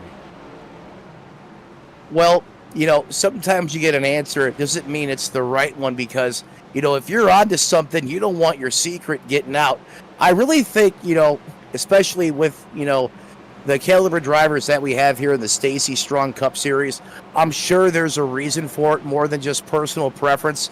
Sometimes I think that's what the setup builders are working off of. So the guys that, build these setups, if they're building it, on a Ford and you're driving a Toyota, well, Why not? Why don't I do the same thing? Why don't I drive the manufacturer these guys are building the setups for? Is that pace car pulls off a pace road? It's going to be an all beast mode front row as he mats the floorboards, hits the. I totally screwed me up not being able to save his name on the restart there. But here comes Samuelson. He's going to try and shoot one past the 74 at Chris Davis as he is fighting hard on the outside. Dave, it's a drag race, John Force style, going down the backstretch. Down the backstretch they go, hauling it into turn 3. Chris Davis trying to keep up right now with Ryan Samuelson as they are exchanging blows left and right here. Now getting the run out of 4 is Chris Davis as he now goes to chase down his teammate in the 44. Of course, some Chevrolet and Toyota action here. Ryan Samuelson in his Toyota Camry chasing down Chris Davis. Cody McCorkle in the only Ford, now that I'm looking, in the top 10, and really one of just 2 in the top 11, including Nolan Hodgson, who's back here in the 12. Look at who's in 10th position right now, Matt Matler. Mr. Where did he come from? The HMFIC of the league. Chris Claude, back to doing Chris Claude type things out there on the racetrack. And Dave, that car looks as good as when it came off the showroom floor, and we have almost 100 laps into this thing. It was 1 year ago. Oh, God. Oh, God. What is that? That's Keith Long spinning out of the way. Just as I said, his car looks showroom brand new. Well, someone almost had other plans for Chris Claude as they almost got clobbered. Keith Long out of Gaithersburg, Maryland, makes contact, with the 84 of Logan Giesbrecht, and he goes sideways. That allows Chris Claude to slide on by. I was about to say that it's been exactly 1 year tonight since I hung up the racing gloves and went full-time broadcasting. So obviously, maybe this racetrack is just what drove the nail into that casket for me. As the 44 Beast Mode Chevrolet leads this piece, we're going to step aside for a quick break here, but don't go away. We'll be NASCAR side-by-side on Sim Racing Media.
Basket can't defend. He's got the outside line for the second part, and he can't hold on. Going the long way around. We're going to be 3 wide for the lead as they all come to the line. Who is going to take it in the end? And here comes Lockwood. He's going to make the move to the outside. Quinn tries to force him off a little bit, but there he goes.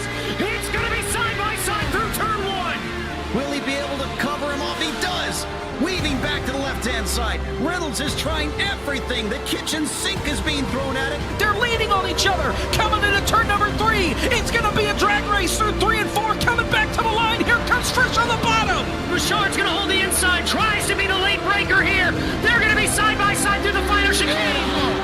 They bang doors, but keep it clean. As they're still 4 wide on the run down into the back straightaway. Demerit's looking for a line as well. What is going on in Michigan? Novak into the fence.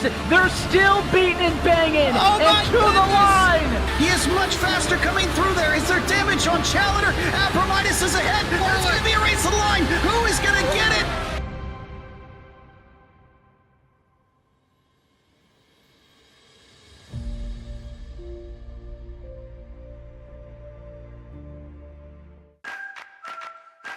Preen Garden Weed Preventer and Preen Garden Weed Preventer Plus Plant Food block weeds before they start and are safe for use around over 400 flowers, vegetables, trees, and shrubs. Best of all, they give you 3 months of freedom from weeding in just 4 easy steps. You can apply Preen anytime before or during the growing season. But since it's a weed preventer, not a weed killer, early spring is best. Here's how. Start by removing existing weeds and their roots in the area where you want to apply Preen. Sprinkle granules directly onto dry soil, mulch, or stone so that they're evenly spaced. Within 24 hours of applying, integrate the granules into the top layer of soil or mulch or stone-covered bed. Finally, water with a hose or sprinkler, or a well-timed soaking rain to activate the protective weed barrier. When activated, Preen creates an invisible weed-fighting barrier just below the soil surface that targets and prevents weed seeds from sprouting and forming roots. People and pets may enter the treated area once dusts have settled and the area is thoroughly dry from watering or first rain. That's it. Now you'll have a beautiful weed-free space and 3 months to do anything but weeding. Satisfaction guaranteed. Trusted for over 50 years, Preen is America's #1 weed preventer brand with weed preventers for every type of garden. Race fans, welcome back to New Hampshire Motor Speedway right here live on SRM. I'm Matt Metler alongside the always phenomenal, the always awesome Dave Regal up here in the Tony Trapasso Memorial booth. And Dave, this race has been everything and then some, and not to mention the current curse that's been thrown on us up here in the broadcast booth is Ryan Samuelson, currently in 4th, up 26 positions, going after McCorkle for that final podium position in 3rd. And I don't know if you noticed it, but just until a moment ago, 3 drivers were all up 26 positions. Ryan Samuelson, John Wilco out of McAdoo, Pennsylvania, and Logan Giesbrecht from Ontario. This is incredible to watch these drivers literally flip the field. Chris Claude holding up the bottom of the top 10 right now as he's holding Chad Sanner out of Smithfield, PA off. Right now, the 44 Beast Mode out of Kalamazoo, Michigan leads the way with Chris Davis behind his teammate. Ryan Samuelson running in 3rd, and Cody McCorkle running in 4th with John Wilco literally loitering in 5th position. And I'll tell you what, I've been hoping for Wilco to have a good finish this year. I almost want to add him to the list of names that we cannot mention. I'm not even gonna touch on the subject, but I agree with you there as he runs in that 5th place position. But how about Giesbrecht? I mean, this is a brand new guy to the series. I mean, just a couple weeks under his belt, and already he is up here contending inside the top 10 as we go on north with Eric Popino. I believe this is also the guy you call the faster pastor, correct, Dave? Nope, that would be Stoney Benfield. He is not in the field tonight. Benfield. Eric Papino out of Williamsburg, Virginia, currently driving the number 17 Meineke machine as he's watching Logan Giesbrecht and Nolan Hodgson go at it. Riding along here with Giesbrecht, I don't know why the camera switched. It shouldn't have. But here we are watching this battle. And, you know, from his perspective, this has got to be interesting because it's giving him a little bit of time to start, gearing up to go ahead and attack the 84 now that he's seen how Hodgson's going to get around as well. Yeah, sometimes one person lays the foundation and you say as a driver, hey, if you can do it, I can do it too. And he's tried to replicate the success that Hodgson had as he now continues on, currently working just inches off of the back of that 84 machine, currently in that 7th place position. Here's another battle that's hot and heavy on the racetrack. You got Godzilla, a.k.a. Rich Jet, going up against the 90 of Anthony Salvignano, who is on a huge recovery drive. Remember, that Dark Horse Mustang was up towards the front before, well, some proverbial shots were fired, Dave. Yeah, it's been an interesting night so far for Salvignano. We've actually managed to catch him in the curse, so hopefully maybe some of that bad juju has rubbed off of him as we work lap 110 on our way to 185, so 75 laps to the end of stage 2. We see another Pennsylvanian here, a pair of them as a matter of fact. Rich Jet here in the double natural just ahead of Ken Run out of Dillsburg, Pennsylvania, home of Troy's Auto Sales. And for those of us that grew up looking at the Auto Trader back in the day, Troy's Auto Sales was apparently a big deal in Central PA, which is where Dillsburg is, and I always have to chuckle when I think of Dillsburg because I remember having to look it up once upon a time on MapQuest to see where it was. Going back to the mid-2000s there, that was like there was nothing better than that MapQuest. That was the know-all, tell-all as far as directions goes. It was MapQuest or nothing. And come to think of it, you never even hear about it hardly anymore. This battle still continues to rage.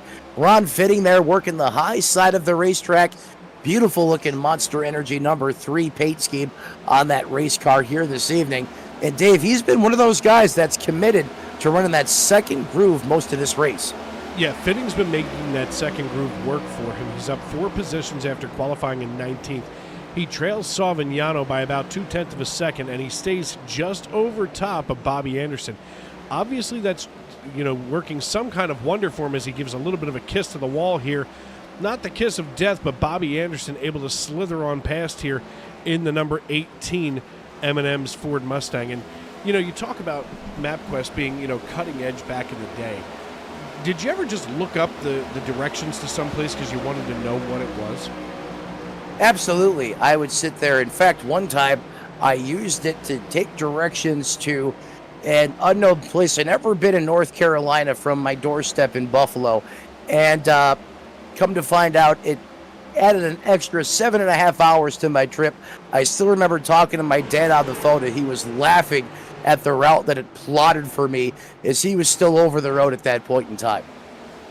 Yeah, it's interesting. I remember, speaking of the Carolinas, I remember the very first time, and this is in like 2000, 2001 maybe, 2001, the first time that my mom and stepdad ever went to Myrtle Beach, and we used MapQuest to get there. And the thing that we take for granted now with live GPS in the car is that if you miss your turn, it just recalculates and says, whoa, hey, what in the world is Seba Cornez recalculating for here? Wow. You couldn't time that any better, Dave. But, if you missed a turn with MapQuest, you literally had to turn around and go back to whatever you missed. And you still had to use your brain a little bit to use those directions. Because if you messed up, you had to go back. You didn't have a recalculating option. And I remember Mom with, like about 10 pages of directions that she was trying to read by the map light in the truck on the way down there. And it was just a pain in the butt. Yeah, because sometimes on these 2-lane roads, depending on which route you go, if you go down like Route 219 or, Interstate 77, depending on the route you go, sometimes you get on those windy roads through the mountains, and if you miss a turn, you got to go 10, 15 miles before you can reroute just to get back on the right path again. Yeah, when you go down to Myrtle Beach, at least from up here, it takes you off of 95 just after, I think it's Kenley truck stop or something like that. And it takes you through these tiny little towns like Loris, North Carolina, maybe it's South Carolina. But it takes you through these tiny little towns, so you have no idea where you're at, and you're trying to read, street signs that sometimes don't exist. Oh, I don't know if that's the one. I mean, now even Apple Maps and Apple Directions says after the 3rd traffic light, make a left. Right, and that's the part of 95, in case you guys haven't drove, from the northeast to, the south on 95. That's where it jogs out to the west, a pretty good bit before it forms back up with the coast, getting into northern Georgia and in that area there. But it's a beautiful drive as you make that transition from 95 to the coastline, as we're under caution. But if you do that at night, Dave, Lord help you, because it is easy to get lost in that area. Yeah, trust me. We used to do that drive exclusively at night, and it was just this side of a disaster. As we take a look here, Michael Witt registering as having crashed. Let's see what happened with him. As we see him coming down into turn 1. And here comes the rear end all by himself. So this was no harm, no foul by any other driver, but he turns just far enough sideways that it brings out the caution. Yeah, the Phantom Drift strikes again here in New Hampshire. Once again, under caution here, now working lap 120 of the scheduled 301 miles here from the northeast. And beast mode continues to unleash on the field. And in fact, 2 Beast Mode performance cars run 1, 2, and they're coming down pit road, Dave. Yeah, the 44 and the 74 both coming down pit road. Looks like we're going to have some kind of wholesale pit stops as Nolan Hodgson and Tanner Marty going to stay out along with Chad Sander and Seba Cornez. So we see 2 different pit strategies coming into play here as the 44 slings himself on down here into that number 4 pit box. Nolan Hodgson, though, meanwhile, he's going to stay out along with Tanner Marty. And you know what? We don't get enough chances to talk to Tanner Marty. Let's see if I can find him in the Discord chat here. There he is. Hey, Tanner, it's Dave up in the broadcast booth. You got a copy? Yes, sir. Hey, man, listen, we don't get enough chances to talk to you, but here you are out of Duval, Washington in the 29 running P2 right now. You last came down on lap number 93. How is that Chevrolet Camaro feeling tonight? It's feeling good. Just trying to take it easy on it, hope for a long run. Trying to maintain as many spots as I can without giving up too much tire, you know. It's a tough balance, but we're feeling pretty good. I think if we can get a long run, it'll be even better. Now, when you say trying to save tire, I mean, how do you go about trying to save tire here at a place like this? Because it seems like nowhere is safe. Just really make sure you're gentle on the throttle until that wheel's straight. Just really focus on that. Just being able to let the car roll and back up my turns and letting the car roll through the center. All right, man. Well, listen, good luck the rest of the way. It looks like you're going to be restarting alongside Nolan Hodgson. It's been a busy night tonight, and we don't want to be the jinx because we've already jinxed too many drivers tonight. So good luck the rest of the way, and, hey, maybe we're going to see you here at the end of one of these stages. Yes, sir. I hope so. All right, guys. Appreciate it. Talk to you. As we move him back on up there, looks like most of these drivers have made their bed here, so to speak. And that may be the money stop here at the end of stage number, well, at least for the end of stage 2, as we're on our 10th caution of the night, 9th for cause. And they seem like almost all of them started up with us here in the broadcast booth. Is Nolan Hodgson now is going to inherit this lead. Tanner Marty, who we just heard from in P2, Bad Chad Sander in 3rd. Seba Cornez, he has had one heck of a drive here tonight as he's been involved in some of it. He's put on some hard racing. He's been in the grass. Coming back onto the racetrack from a lane, Dave and I still can't figure out where he pulled that line from, but yet here he is in 4th, and Pruitt in the 24 ride rounds out the top 5 as those lights go back out on the pace car. I want to thank everybody for tuning in on the youtube.com live chat. If you haven't done so already, make sure that you subscribe and turn on those bell notifications. And furthermore, if you have any friends or family, make sure they subscribe and turn on those bell notifications in the youtube.com live chat, because that way you can be notified every time we go live. Of course, nothing but the best here on Sim Racing Media, especially when you get Matt Metler and myself here in the broadcast booth on a Sunday night in prime time with Nolan Hodgson leading the way. Hodgson shoots out of a cannon on the restart. What a drive out of that Mustang. You know, older tires, no problem. But here comes Tanner Marty lurking, and he's got a mirror full of Chad Sander as the top 3, all single file, while the rest of the field's 2x2 Noah's Ark situation. Fires at 12 back into the corner. He's kind of starting to wash up the racetrack a little bit, and I shouldn't say wash up, moving his line about a half a lane up, as Nolan has been doing over the course of these runs. But look at the way he's been able to check out on the competition. Almost a half second now over Marty, Dave. Yeah, Tanner Marty has been a strong driver all night. Right now up 3 positions from where he had qualified. And it just kind of looks like he's trying to hold himself together here, trying to get a good, strong finish at the end of stage number 2. I mean, all things considered, you have to understand that these drivers have a long way to go here in the Stacy Strong Cup Series. And quite frankly, I'm at a point right now where I think these drivers are all begging for a long green flag run, as we see Alex Brinson now battling it out with the 74 of Chris Davis. We see the 44 of He Who Shall Not Be Named running in 12th position right now. I don't know. Are we allowed to mention it now that he's not in the lead, or is this even more prudent to keep our mouths shut? It's 3 wide, and he almost got sandwiched between the 81 and the 91 there. Oh, the 81 just slides on Samuelson, just slides up in front of him. I'm not saying his name, because the minute I do, Amanda Price is going to have it out for us in the chat. Thank God she's in Michigan, you're in Florida, and I'm in Pennsylvania. That way we can't get hurt too badly, as all of a sudden with the chrome horn is the 90 of Anthony Savignano, as he just gave a heavy bump to Ken Ron here going into turn 3. There it is almost again.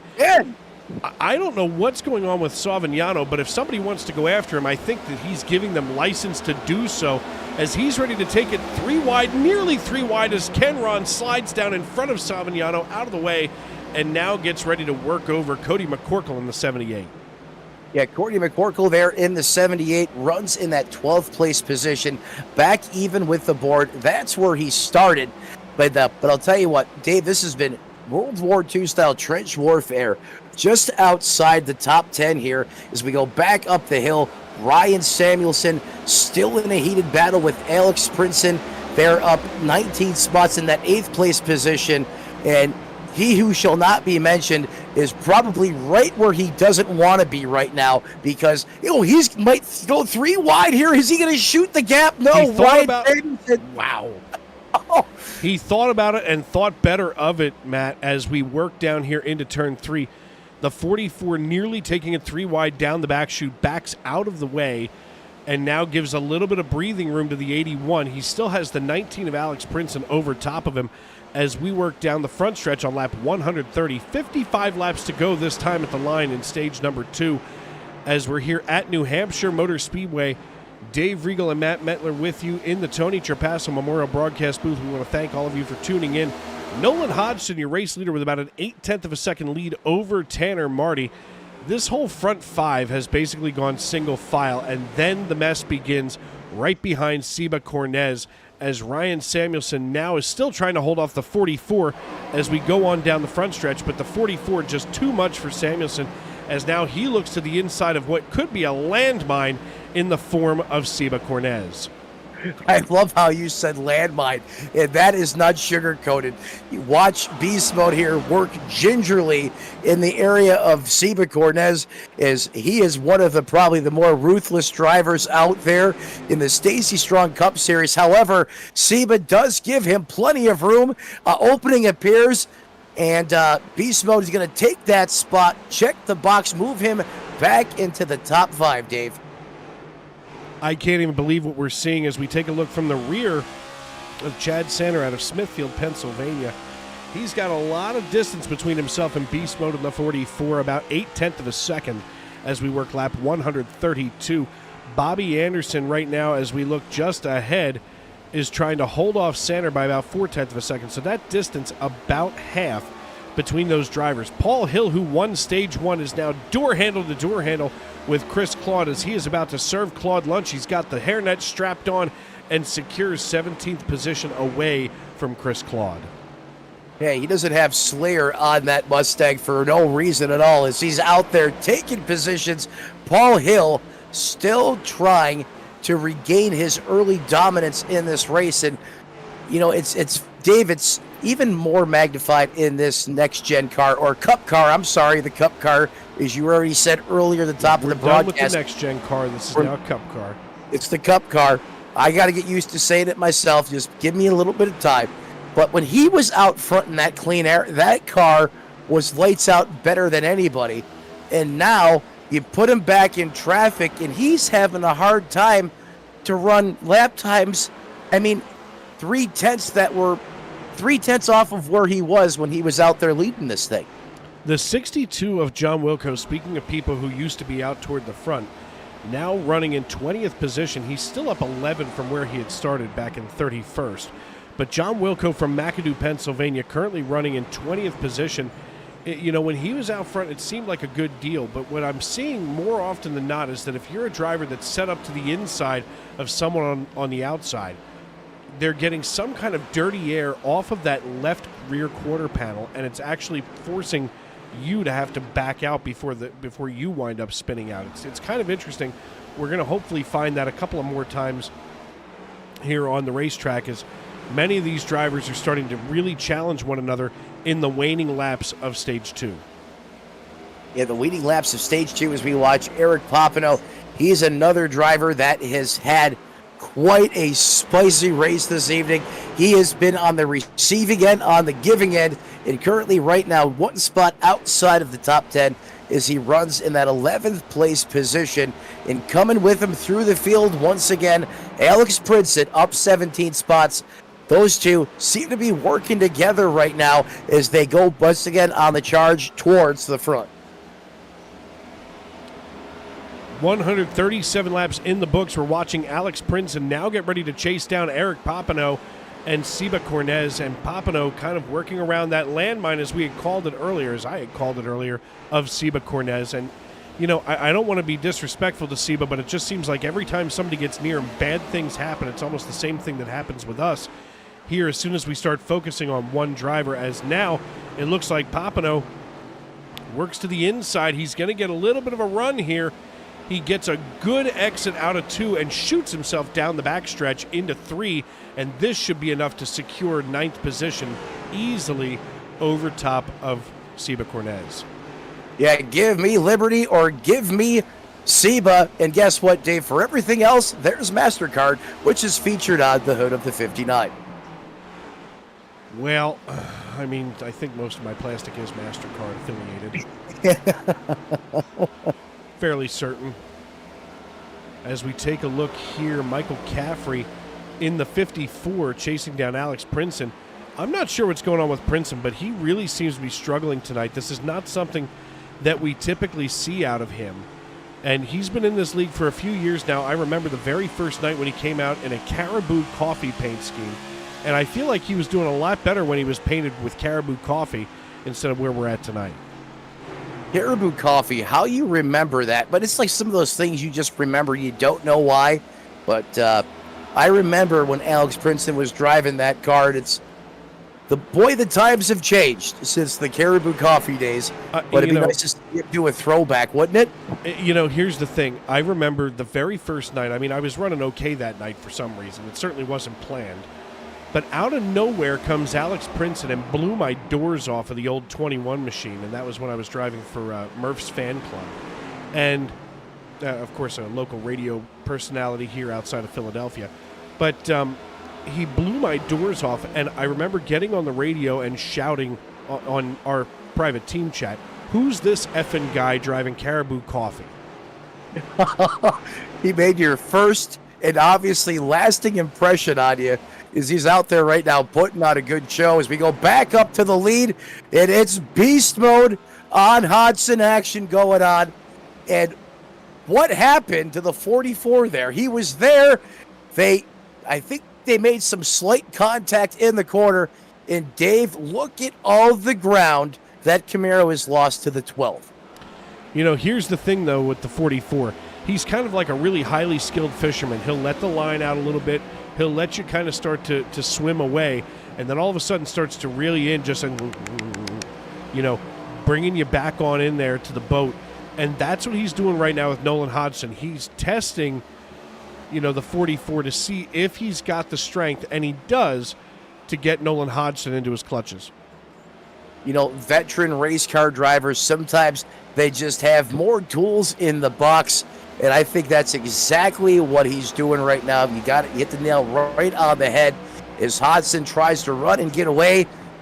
Beast Mode's going to give him a little bit more line just to let him burn himself out. And when those Dr. Feelgoods become Feel-Bads, I did it again, who I can't say will start to reel him back in, is now Samuelson up 27 positions. I see you, Ryan. Oh, now into the third as he steals a spot there from Tanner Marty, Dave. 40 laps to go this time by in stage number 2. Ryan Samuelson just stole third position away from Tanner Marty. Each of those drivers last came in on lap 120, so basically evenly matched for tires. The thing is, they're going to start... Samuelson came in on 120. Marty came in on 93. The 44 of Beast Mode came in on 120. So, you know, this is a situation where the 44, there he is, right here at the rear. I just told you that it was going to happen.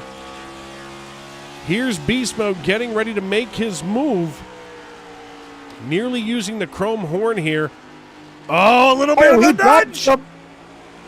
He gives him a nudge. Perhaps now Beast Mode going into Nolan Hodgson's set of signature moves out there on the racetrack. Now he's going to switch it up, try him on the high side. What a good blocking position there from the 12. Try to see if he can fake him up the racetrack and perhaps dive bomb him. But the 12 too smart for that. Is they're going to reload and set up here again as the 12 slams the door on the Beast Mode Chevrolet once again, Dave. Yeah, Beast Mode trying to overtake Nolan Hodgson. He's got a good round of air just coming off that rear spoiler. He's, got a run coming into turn 3. This could be it as they are just nudging one another down out of turn 4. At this point, I think Nolan Hodgson, for safety's sake, needs to get out of the way of Beast Mode. Yeah, because, hey, there was an old saying we used to have with R.J. Root. Tony used to call him 3-tap or 2-tap Root. And he's, right now, that 44 is riding me of how 2-tap Root used to be. And he's already had a couple. So now the 44 really sends it in there. We're going to go to the eye of the scar, and he's leading on him. He doors him off the corner. Says, I ain't going to take that. Get off me. You don't know me like that. But the Dark Horse fires back. Wound up on the high side. Let's see here if that Chevrolet... Go ahead, take it, Dave. They touch again, and the caution comes out, and all of a sudden we have to cool the battle down. Oh, Nolan Hodgson said, "That's my purse. I don't know you," and just took it back. Oh my! 4 bricks in it. Michael Caffrey here in the 54 bringing out the caution. We had a couple of different things going on here while that battle was legitimately raging. We're going to watch Caffrey in the 54. He works to the inside of the 78. They go 3 wide. Caffrey washes up the track just a little bit, and boom goes the proverbial dynamite. While all of that was going on, Steve Herring had himself another bad moment here in the 89 as he works just underneath Alexander Gangler, former race control extraordinaire. He spins himself sideways, and somehow that doesn't bring out a caution.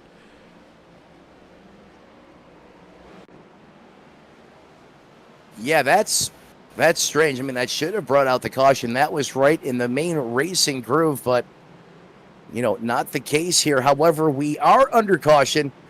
Now working lap 150 of 301. Right here live on SRM.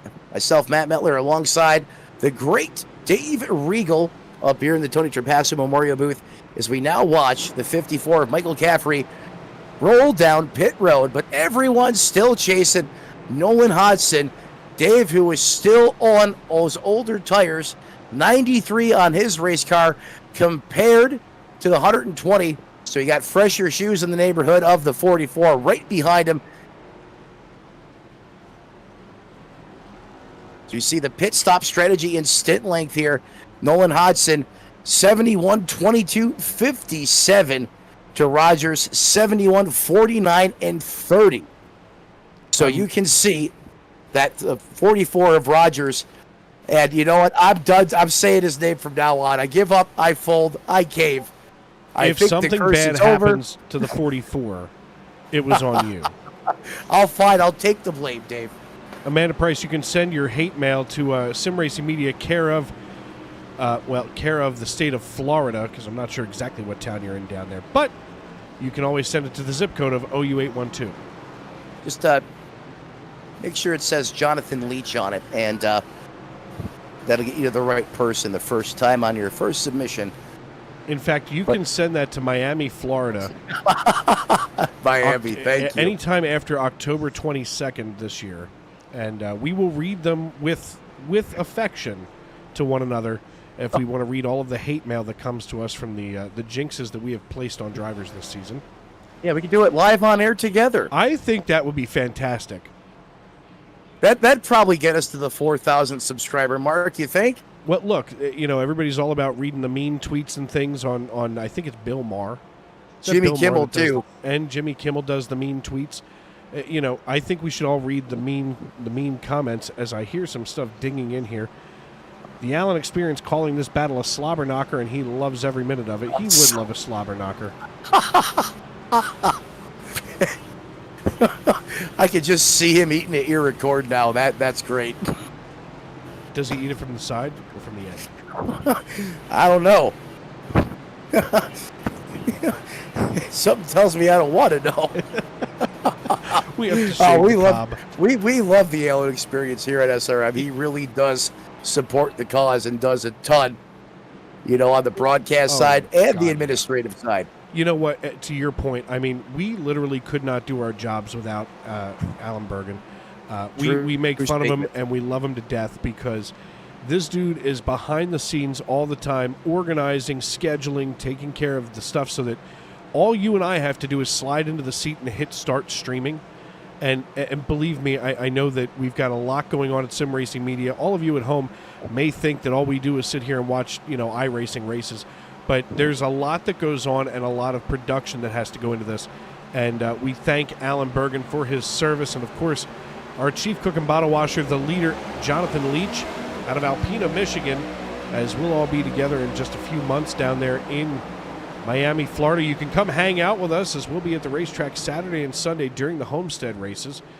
Doubleheader on Saturday for the Trucks and Xfinity race. Sunday for the Cup Series race. It's going to be a good year again as we see the 44 of Sean Rogers. Everything going out the window for us now as he is ready to put the chrome horn to the rear bumper of Nolan Hodgson. New tires versus old as we fire down the front stretch. Sean Rogers getting ready to serve lunch to Nolan Hodgson all over the rear bumper. There's the shot, and I think somehow he fared off worse than the 12 is. That got his car tight as he washed up the racetrack. But, Dave, these tires, the tale of the old versus new. Here's Rogers on the inside. He has got the position, but the 12 is going to hang on the door. They're going to bump once. They're going to bump twice. Here they go. John Force special off the corner. Drag race to the line, and Hodgson still leads this lap.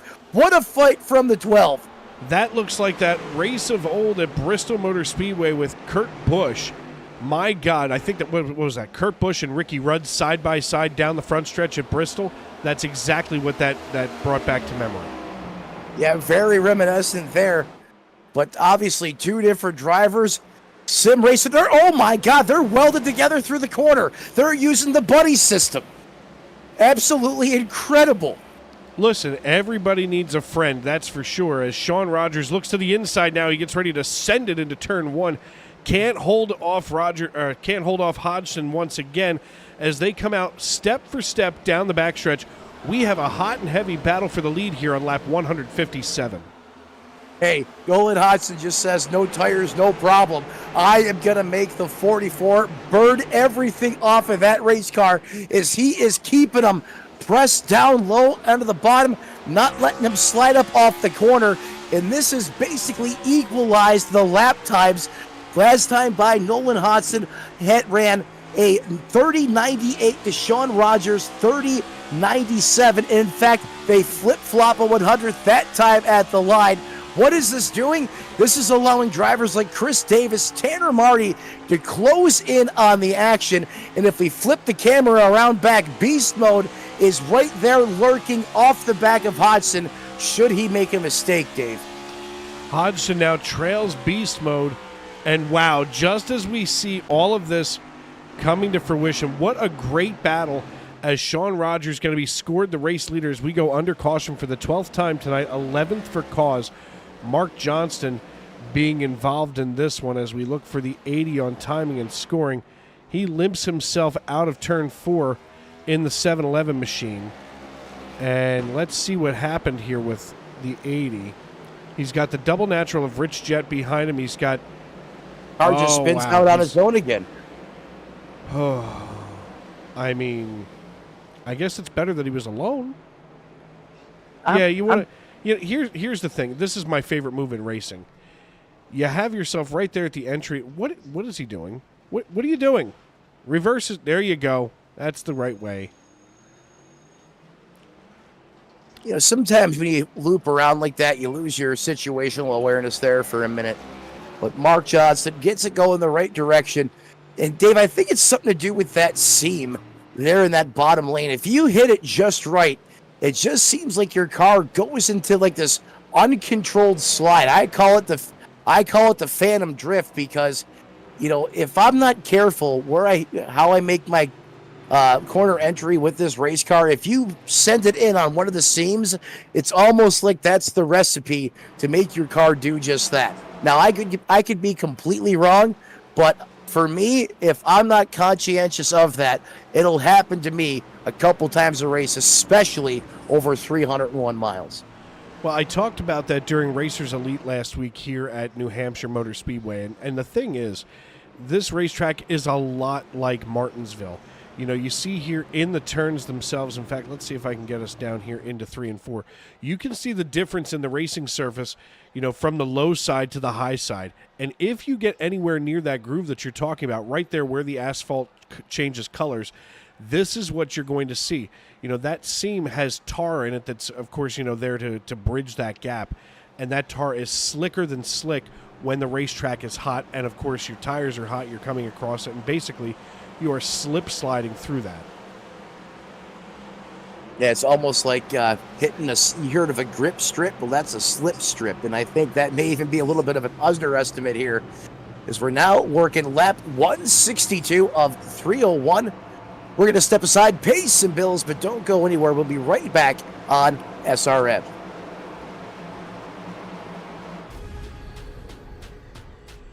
The most realistic online racing sim ever made. This is iRacing. Detailed laser scan tracks, fully dynamic, real world cars, and over 50 series to choose from. 6 online world championships offering over $400,000 in annual prizes. This is the original esport racing game. This is iRacing.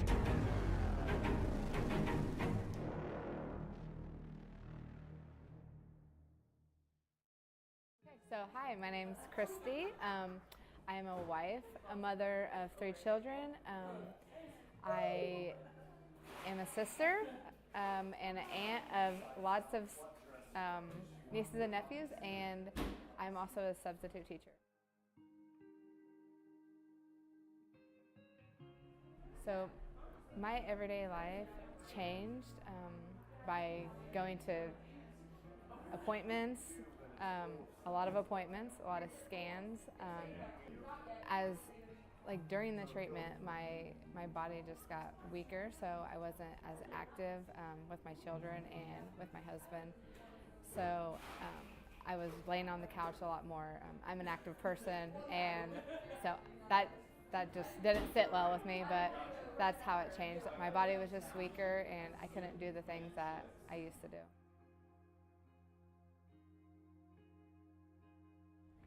So there was a lady in where I live from a local church who had heard that I had breast cancer, and she sent me a letter just reaching out for support, and she actually said that she's the one that told me about Trisha's Hope and that I should contact them, so I did.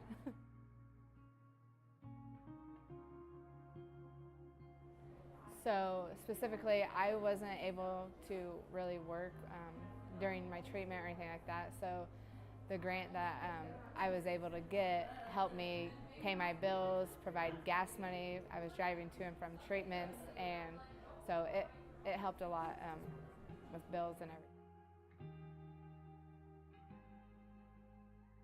I would just say I am so grateful for Trisha's Hope and for all the people that have donated, because I don't know what I would have done without them. Welcome back to New Hampshire Motor Speedway, where Sean Rogers leads the way here on lap 165, 166 at the line. We're working our way toward lap 185. 20 to go in stage number 2. Dave Regal and Matt Metler with you here in the Tony Trapasso Memorial Broadcast booth. Chris Davis getting ready to try to overtake Ryan Samuelson in the 81 out of Westminster, Maryland.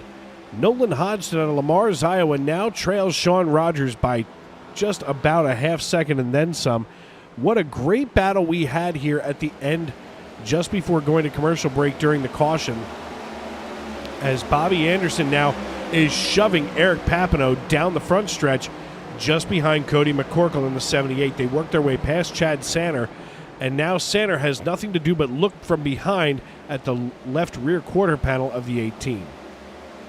Yeah, the left rear quarter panel of the 18, and in fact, Bobby Anderson now pulling away slightly 0.3 of a second over Chad Sanner, as we now send things back towards the front of this piece. Cody McCorkle up 6 spots. He's currently in 6th place position, just shy of the top 5. But he now is going up against the 17 of Eric Papineau, who is clearly still on that recovery drive. Remember, he was up towards the front of this thing earlier before he just got used and abused and sent back into the back, as we now go on board with Bobby Anderson. And look how close quarters this racing is, Dave. You got 2 cars here working on the bottom. Bobby Anderson, now the 17 is going to clear, and now he is side by side with the 78 of McCorkle. McCorkle holding his own ground in the Celsius number 78 Ford Mustang, as the 18 M&M's machine gets on by here on lap 169. Another close battle on the racetrack that we're keeping an eye on is Rich Jett in the 77 starting to reel in the 8 car of Alexander Gangler. And a fun story about Gangler is that when I first started in this league a few years ago, he was race control on a Sunday night. And I mean, don't get me wrong, race control is the most thankless job in all of sim racing. And after a few years, all of a sudden, you'd see him, maybe run one race here, one race there. If it was a night that we said we were going to let iRacing, there goes the 83 of Casey Bristow, holds it together.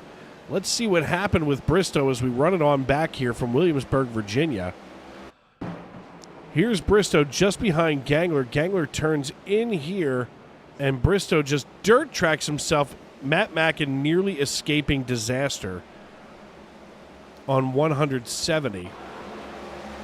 As Tony Trapasso used to say all the time, nobody takes a car to the face like Mac Mackin. And I can say that. He's my teammate sometimes when I do run on Wednesday nights. But he often finds himself right in harm's way. But that was one heck of a save there, and great avoidance by Mackin. As you said, he almost got himself caught up in the action.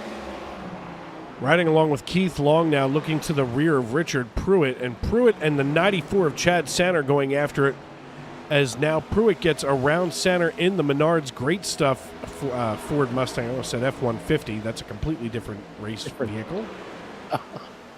My goodness. As now Pruitt works just ahead of Sanner. We ride along here on the rear of Richard Pruitt from Sanford, North Carolina. And you can see that these drivers have managed to keep their machines clean, and that seems to be the secret sauce tonight here in the SNN Cup Series. Keeping the machine clean. We don't see a whole lot of cars that are wrinkle-free, but those that don't have any wrinkle-dinkles on them are the ones that are up here in that top 10, top 15. As we do take a look, speaking of clean cars, Chris Claude, who runs right now in 19th position. Everything here in this league depends on Chris. I mean, he does the scheduling, he does, he makes sure that the relationship between SRM and the league is good. He throws his entire life into iRacing from February through November every year for the last 4 years, and just a tip of the cap to Chris. And remember, it's not just one series. He also runs the Xfinity Series and the Truck Series. So if there's anyone that's deserving of a break when this is all said and done, it's definitely Chris Claude is up for that award, as he literally puts all of his spare time, energy, and effort into iRacing. The man from Fairview, Tennessee, this could not be possible without all of his help, hard work, and dedication, and we certainly appreciate everything that he does. And you mentioned cars being wrinkle-free. Well, that Camry right there is one of them, Dave. Yeah, and to your point, when you say that he deserves a break at the end of the season, Here's a guy who literally turns into a ghost after that final race in Phoenix in November. I mean, maybe you see him one post here or one post there in Discord. Maybe you see him scheduling some recruitment races in January. But beyond that, you don't even see him on the iRacing.com servers, not running NIS, not running anything. He really does take a seriously hard break from the end of one season to the beginning of the next. And this league here is one of the few that really has a reasonable off-season. Even, of course, I call the Racers Elite Next Gen Series on Thursday nights, and they finished one season 3 weeks ago. They started the next season 2 weeks ago, and we're already in week 3 of the next season. Yeah, it's just sometimes some of these leagues, you're lucky you get a week off, but I mean, with as hard as Chris works putting this series together, and let's face it, I mean, they run a full schedule here, just like in the real life. Each and every Sunday, you can just about counting on them to be here live prime time Sunday night as we go back to the front. And it has been all Sean Rogers after he had that epic battle there with Nolan Hodgson, who now finds himself all the way back in 10th, Dave. So it seems like once those tires have given up on that 12, he has just fallen off of a cliff. And remember, folks, he last pitted on lap 93. The leader, 120. Samuelson, Bobby Anderson, 150. So you can see the tire deficit right now that Nolan Hodgson is battling in that 10 car. So we continue to watch here. Kavaja Holt now in that 16th place position. He's going to slide up in front of the great stuff Ford Mustang. As we go on board, the Waynesboro man looking out the back door at the front of Chad Sanner. Yeah, Chad Sanner right now trying to hold on to that 17th position, but he just seems to be disappearing into the dust for the night as Sean Rogers leads this piece now by 2.3 seconds. We are 5 laps away from the end of stage 2. I got to be honest, I didn't think we were going to get here anytime soon because of how many cautions that we've had tonight. But drivers have really managed to kind of bring themselves back under control as Eric Papineau works his way under Chris Davis in the 74. It works under his way in that Chris Davis machine, who now goes to the high side of the racetrack, almost catches a piece of the wall as they drag race down the front stretch in front of a sold-out crowd here in New Hampshire. He's going to take it up the racetrack, try to carry the momentum on the top shelf for Mama hides the cookies, and it's Camaro on Toyota action. Is Davis now going to surge ahead, but that 17 is going to have the preferred line back into the corner. Dave, they're going to have to reset and do it all over again. And reset and do it all over again they shall as they come back onto the front stretch. A little bit of a wobble here out of the 74. The 74 of Chris Davis trying to battle it out right now with Eric Papineau in the 17. The 17 Liberty Meineke machine here with that Chevrolet bow tie on it, working his way past that, that Toyota. We'll just call it a Lasso insignia. It just reminds me of a Lasso. That's all I can think of. But, right now, it goes Chevrolet, Toyota, Ford, Chevrolet, the top 5. So things have definitely evened out in the top 5 for the time being as we work lap 183. 2 to go this time here at the line. Yeah, this time here at the line as these laps continue to wind on. It is all Sean Rogers, but we continue to keep an eye on our battle here as he now working through this traffic here. Now gets single filed once again as that 17 starts to pull away from Chris Davis. That was a heated battle. David, all goes back to catching someone is one thing, passing them is another. But once Papineau was able to clear Davis, he is now driving away from him quick, fast, and in a hurry. And we're going to watch this from our drone cam that's floating just in front of the 17. We're going to watch Papineau get onto the throttle right here. You can see the whole rear end of that car squatting down, the front end lifting up, and then he stands on the brake. You can see the way that car moves through the turn as he stands on the brake, and it dives that nose into the asphalt here on lap 185. Final lap here of stage number 2. Sean Rogers, your race leader, getting around the lap traffic. That's the 66 of Chris Custer. Custer trying to hold on to that lap for the time being. And I got to be honest, Custer's already down several laps. Maybe it's time just to let the leader on by. As now Sean Rogers comes out of turn number 4. He's going to see the green and white checkered flag in the air. Sean Rogers wins stage number 2. He's followed by Bobby Anderson, Ryan Samuelson, Paul Hill, Eric Papineau, Chris Davis, Tanner Marty, Cody McCorkle, Nolan Hodgson, and Richard Pruitt. As Pruitt comes out, and so does the caution for competition. Competition caution in the air. That means that iRacing.com pace car is going to carry or lead the field here once again with now 186 laps in the book. But Dave, how about Sean Rogers taking it to the house here in stage 2? Do you think this is the momentum he needs to punch his ticket and get a win here this season? This is the best I've seen this Camaro run all season long, and I think tonight just might be the right time for Sean Rogers to get in victory lane. I mean, I think at this point we've at least broken the, let's just say we've broken the curse that we had earlier on, in stage 1 and, of course, the beginning of stage 2. Sean Rogers still trying to notch that first win of the season here. And I feel like last season, toward the end of the year, I was calling his name a lot in victory lane. As he brings it on down pit road, we'll wait to have a chat with him after his pit stop. But Sean Rogers is going to be beginning those mass casualty pit stops as Eric Papineau has decided to stay on out for reasons I'm not quite sure of. He came down on 150, so it still puts about 38 lap older tires on the 17, who's already had a rough night. He may have wanted to just try to get in line with everybody else, as Sean Rogers is going to get the right sides up, and here we go for pit stops. Pit stops underway as we get a good look at America's favorite nut, who is currently, or came into the pits in that 3rd place position. But Sean Rogers completing service, dropped the jack, and off and away he goes. Great pit stop there on the 44. And Dave Regal, I think we're going to cue him up and bring him into the booth here. Sean, Matt, and Dave in the booth. You got a copy, bud? Yeah, I got you guys. How's it going? Hey, man. Well, I think we broke the curse on you, man. I mean, I'm sure you'll go back and you'll watch the race, so you'll hear from some of your super fans. We weren't mentioning your name because every time we cut to you, well, we killed about probably 12 or 13 other drivers talking about him here on the broadcast, but we did not want to unleash the same voodoo on you, man. But it looks like that curse is broken. That Camaro seems to be really good, especially out front. How are you able to hold this field off? What is it going to take to put that beast mode performance machine in victory lane here? Yeah, this thing obviously has been really quick. I've been didn't have too much trouble coming up through the field when I got a little off strategy there in that stage. Then I was pulling away pretty good there towards the end of it. So pretty confident in the car.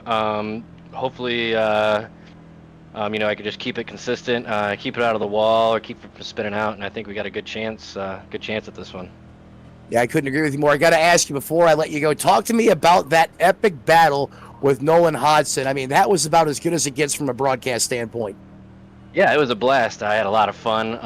It's so hard to pass here, so I knew on that restart that I had to get him as quick as I could, because I know we were both tearing our tires apart doing that. There was a little bit of banging, but rubbing's racing. All is good, and glad I was able to get by him and get the stage win. Well, there he is, ladies and gentlemen, Sean Rockin' Rogers doing his thing, vibing at the front of the field. Going to see if he can carry this momentum all the way to his first season win here tonight in primetime. Dave, back to you. Thank you, Matt, and thank you, Sean. As always, we're glad to hear from our drivers, especially when they're having a successful night like Sean is, as we get him moved back on up here.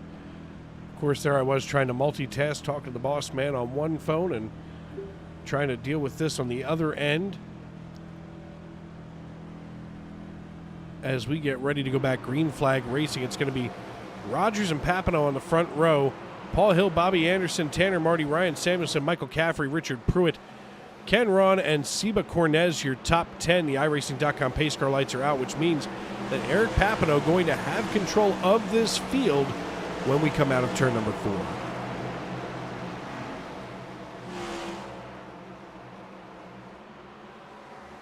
Eric Papineau watches the iRacing.com pace car peel on down pit road, hits the Geico restart zone, and drops the hammer. You see that whole front end of the car lifting up as he goes through the gears here into turn 1. Sean Rogers, though, harassing him from behind.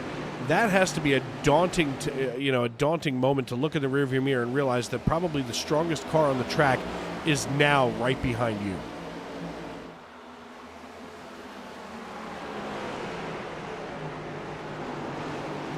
Paul Hill running in third position. All of a sudden, everything's shuffling up. It looks like Kavaja Holt has just nosed his way into the wall. That's no way to be Kavaja as we start stage number 3. As we're going to try to find out what happened here with Kavaja from our eye in the sky. The SRM blimp. Here's Kavaja Holt on the high side. He's looking here coming into turn 3 just over top of Seba Cornez. And gets the nose from the 71 of Keith Long. And that sends him up into the wall all by his lonesome. So a rough start to stage 3 for Kavaja Holt in the 00 Tricia's Hope Ford Mustang. Yeah, certainly not the way he wanted to kick off stage 3 here, but he finds himself having to go back in the pack where it has been turbulent at times, and Dave running out of laps to do it, as we're now into the third and final stage of this race, is Papineau on those older tires, as for right now, holds off Sean Rogers, and look who's back into this thing. Mr. Hill in the number 6, Paul Hill, who was a dominant force early in this race. Yeah, Paul Hill, after qualifying on the pole, all the way back up here into third position on his recovery drive on lap 193. So we're about 108 laps to go here at New Hampshire Motor Speedway. 14 cautions on the night, and I'm going to have to look back here in the record book and find out what exactly the results were last year in this race, because something tells me that we had somewhere similar to that here at New Hampshire Motor Speedway. As I go on through here, let's see. Last year we had 13 lead changes and 19 cautions, so we're still due for 5. Brandon Edstrom brought home the checkered flag last year here at New Hampshire Motor Speedway with Rafael Rodriguez finishing in second, Seba Cornez in third. So Seba obviously knows how to get himself up there. And it turns out I wasn't here a year ago. No, you weren't. It was still Tony and I. One of the unfortunate... it looks like my last race was at Nashville Super Speedway. Which is next week. Yep. Well, last year... and in normal, Dave Regal fashion, I netted 6 points and finished dead last and 31st at Nashville. I think you had a kerfuffle with somebody. Sounds about right. Looks like I disconnected, so I'm assuming that I disconnected out of rage. Yeah, you did. You had a good run going. You got tangled up with... I'm not going to get into that. That's old news anyhow. But then you went on a rampage and you started shoving and pushing people out of the way. Tony and I were losing our minds. And then you got the favor paid back to you and rage quit. Yeah, it was I'm looking at it here. That was a rough race. But it was fun to watch. I just wish you would have ran the whole thing. But didn't know that was your last race at the time. But who knows? I still think it's only a matter of time before you put the gloves back on. I don't know. I have a lot more fun up here, and I make money. You can only call so many races without driving one, just to stay relevant. Come on. See, now you're like a drug dealer, just standing on the corner going, I got that stuff you need, that stuff you want. I got to try and sell it. I got them sim races for you. Who knows? You could come back in and win one of these things. Maybe this car is tuned right to your liking now. Buddy, I could come back alone on the racetrack and still wreck myself in a 4-car pileup. Okay, and there's someone still needs to fill that role. You're like a drug dealer, and I'm not buying. I'm not. I have a lot more fun up here in the broadcast booth, that's for sure. Ladies and gentlemen, if you want to see Dave Regal back in a race car in the Stacy Strong Cup Series, help support the cause and get us to that 4K mark tonight? If you do, I promise you, we will get him back in a race in the Stacy Strong Cup Series before this season is over. If you get us to 4K tonight before this race is all said and done in the history books. You know what? I'll tell you this much. I will, for that point, it doesn't even have to be tonight. If we get to the 4,000 mark, I will strap on the gloves for a one-night race here in the Stacy Strong Cup Series, just for so, while Alan Bergen drinks his Yingling Lager. As they are 3 wide for the lead, good Lord, while we're sitting here BSing, Paul Hill on the low side just ceded back over to Sean Rogers for the race lead. Paul Hill in the 6 up here challenging Sean Rogers hot and heavy, with Eric Papineau being cheered on by Ryan Smith in our YouTube.com live chat. Ryan Smith saying, Eric, go for number 1, and he sure as heck is trying, as Papineau now starting to fade back here into 4th position. But that's the deal. There's a whole lot going on as we are in our quest for 4,000 subscribers on Sim Racing Media. First and foremost, there's giveaways. There's all kinds of stuff that I know John Leach is planning on doing. And then the second thing is that I will drink a Budweiser, and Alan Bergen will drink a Yingling, and third, I will race in the Cup Series once again. But I have to make it on time. I can't do it just as a provisional. I have to make sure that it's on time. Well, we're just going to make sure you do it at the right racetrack. And speaking of time, Rogers just hit the fastest lap of the race. He goes purple at a 32.80. So clearly, Rogers not showing us just how fast he can go. We got a glimpse of it there as he currently edges Hill by about 3.5 tenths of a second. Anderson currently in 3rd, Samuelson 4th, Papineau rounding out the top 5. But Dave, here's the thing. You can drink a Budweiser, right? People aren't going to be able to watch you do that. Same for Alan. What people want is the voice that they hear each and every Sunday night to see you out there in the race car. They want to talk to you. They want to hear from you, be that in-race pit reporter. They want to see you go all the way, buddy. Look, and that's why I'm all about the fans. Confident it's going to happen tonight. You watch. We're going to hit 4K tonight because these guys, they want to see you out there in that race car again. I am all about the fans and giving the fans what they want. They complained about ad space. I cut down the ads. They wanted better broadcasting. Well, this is as good as you can get, that's for sure, here on a Sunday night. But I will be more, we'll give it to the end of the season. I will give it to the beginning of the playoffs, the end of the regular season, if we can hit that 4,000 mark. And believe me, I think we have the chance to do that here with Sim Racing Media. There's a lot of folks that I think just kind of casually tune in.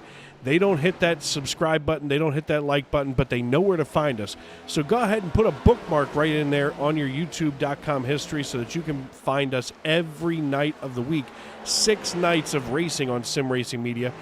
As we encourage all of you to tune in. You can hear myself, Dave Regal, or Matt Metler on the air on a Sunday night. You can hang out with me on Mondays and Tuesdays. Thursdays as well with Daniel Paulus Jr. as we have an all-Pennsylvania booth for the Racers Elite Cup Series on a Thursday. I mean, we've got 6 nights of racing. 6 nights of racing. And ladies and gentlemen, just a quick update. Since we have spoken about Dave Regal making that deal, going back in the race car, we are now at 3.99K subscribers real time as we are now 203 laps into this race. I need one more person to support the cause. Smash that like button, ring the bell, and we can wrap this deal up right now tonight with Dave Regal going back into that Cup car. You see, Dave, you give the people what they want, and they respond. And Sean Rogers is driving out there on that racetrack like he wants to see you back in competition as well, because he is pulling out over Richard Hill almost a half a second as he runs in second. My brain just completely short-circuited. That is a very humbling thing to think of, that enough people have now subscribed to Sim Racing Media that are obviously mentally deranged, that they want to see this kind of a mess out on the racetrack. And I'll tell you what, if that's the case, it will be at Daytona International Speedway, August 25th. I will race in the Coke Zero 400 because it is my favorite soda. It is my favorite racetrack. And that's where I will race if we hit that 4,000 mark. See, this was preordained. This was written. This was written in time before this race even happened. Let it be written, so let it be said. There you go, buddy. Oh, my Lord. People are obviously out here for comedy. Oh. Well, now I already have that pit right in the middle of my stomach thinking about having to race in August.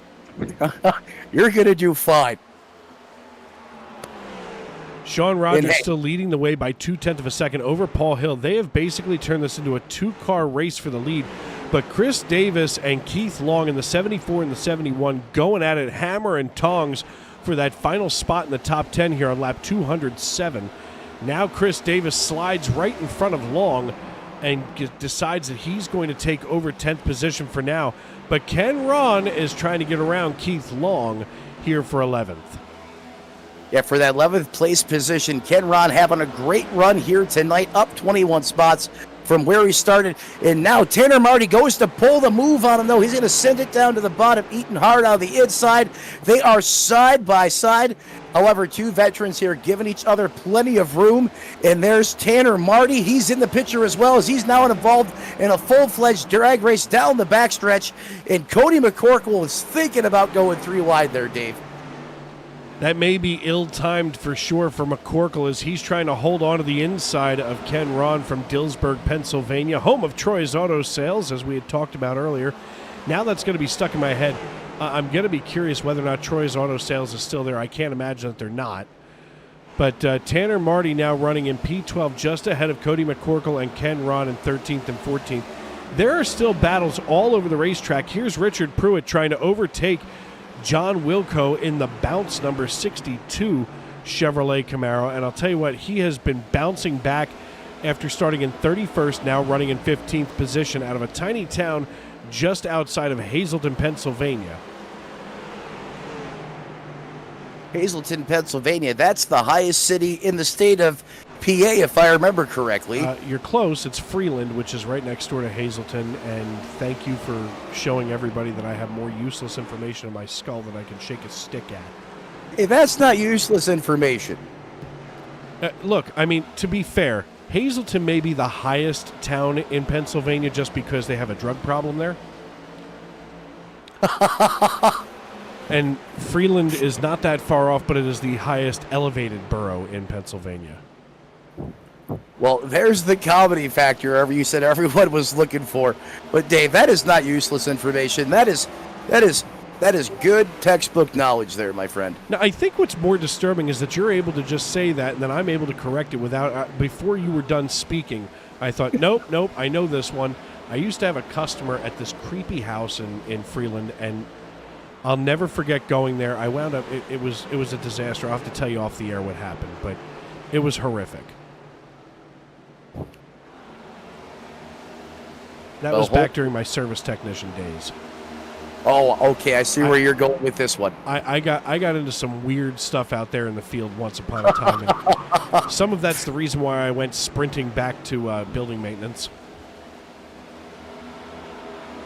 Let's put it this way. I knocked on the door, and what I was pretty sure was a gargoyle answered it. Oh, my God.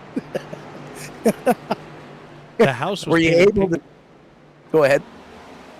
The house was painted pink and black in what appeared to be spray paint from Rust-Oleum, and it was a flat finish. It was uglier than sin. It had a Cub Cadet lawnmower tied to the front porch, and there was no yard to mow it with. It was someone's vehicle that they drove back and forth to the Dollar General on. And you didn't think beforehand, all of the signs that you saw walking up to this place, that you might be in for a surprise. At that point, there was nothing left to surprise me until a gargoyle answered the door. And when you turn around and ran, what happened next? Basically, I went to the nearest gas station and sat there to call my boss and said, listen, we're not getting in here. I'm done. Send someone else. There was nobody else at that time. It was it. You were it. It was said, you or nobody. Nope, I'm not doing it. Not doing this one. Nope, I'm out. Yeah, that's you can probably remember that day vividly. I really genuinely do. I'll never forget it. And every time I think of Freeland or Drums, which is at the bottom of the hill, I think, ay, what a mess. Yeah, I've had a couple day or two like that in my lifetime as well, but we'll save that for an off-air conversation as Sean Rogers continues to lead. And in fact, he is putting some times up on that scoreboard as he is now 1.60 seconds ahead of Paul Hill, who started on the pole. Remember, ladies and gentlemen, if you're joining us late, Paul Hill was basically the dominant force in the first stage of this race. He got mired back in traffic, got caught up in some bad things on the racetrack.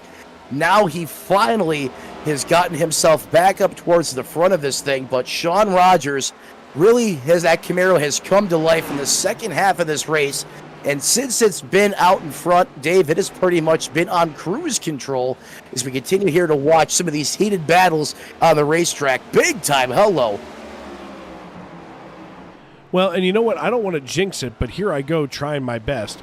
You know, we've now had a pretty good long green flag run, and there it is. There's the 80 sideways. I'm just kidding. The curse is back. Oh, for the love of God. Not again. All I was going to say was that we had a really good green flag run and that we were less than 100 laps. And in that moment, caution on the racetrack. Mark Johnston probably just wishes this race was over. It almost seems like every time there's a caution on the racetrack, his name is somehow affixated to it. See, working here, going into the corner, and that car again just steps around down him. Every time he seems he is side by side and gets pinched down to that bottom, the back of that race car just not happy in the racetrack, and around he goes. But similar story like the earlier times, no one else involved or afflicted by that.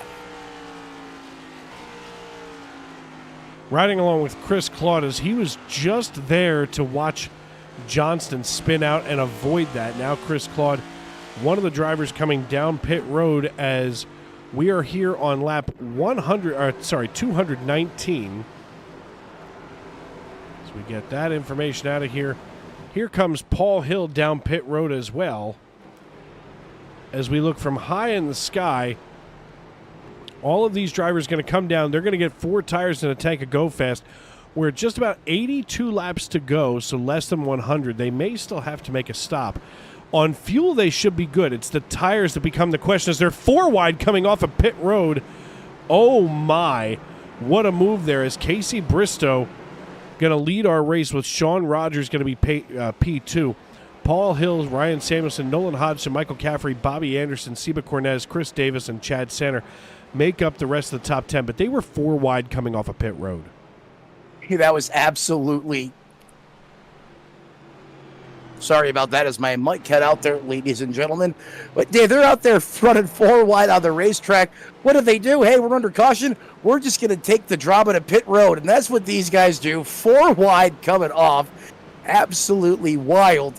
And Dave, as these laps continue to wind down, that intensity is only going to come up as we're now working lap 220 of the scheduled 301. And Chris Custer here in the driver's chat singing 56 bottles of beer on the wall. Obviously, Chris Custer has had enough of Coca-Cola. Ryan Smith still cheering on about the 17. Amanda Price applauding Sean Rogers in the 44. I wish I had hands like that. Yeah, well, I do not. If it was me, it would look more like pancakes trying to flap.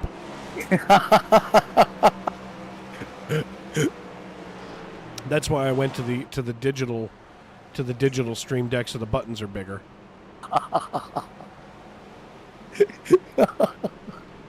You know, it's all about. You're not well, but I love you. It's all about trying to make it work. Hey, if it works, that's all that matters. You know, what works for me isn't going to work for you, and vice versa. And some of us even have a much more unorthodox approach. I buy certain things with my keyboard that you probably never even would think of doing, but gets the job done. Look, I'm so lazy that I have a hotkey for Chrome. No. I can. All I have to do is push one hotkey on my regular stream deck, and it opens up Chrome. I hit 5 keys, and I'm ready to broadcast a race on my stream deck. That's awesome. It opens up OBS, it opens up SDK, it opens up the HUD, it opens up Chrome, and of course iRacing and Trading Paint. So actually 6 keys. In 6 presses or less, you're live. Pace car is going to pull off. That's going to leave Sean Rogers the button.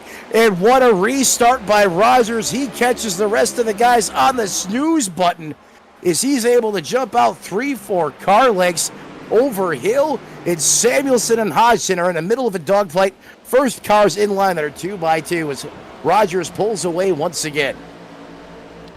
Lap 222 being logged in the book as we speak is looking from above. Bobby Anderson working over top of Michael Caffrey, who currently holds 5th position. Everybody came down pit road that time. Now they're all on the same pit strategy here on lap 223.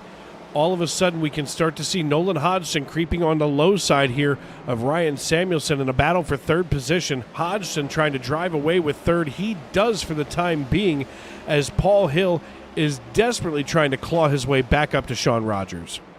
Yeah, Paul Hill has really found a second burst of energy in that Dark Horse Mustang, trying to reclaim the dominance from early in this race that was once his. But right now, Sean Rogers from Beast Mode Performance has other plans, as that Camaro has been FAST fast since it's been out in front. And in fact, he uncorks another missile, a 30.28 last time by.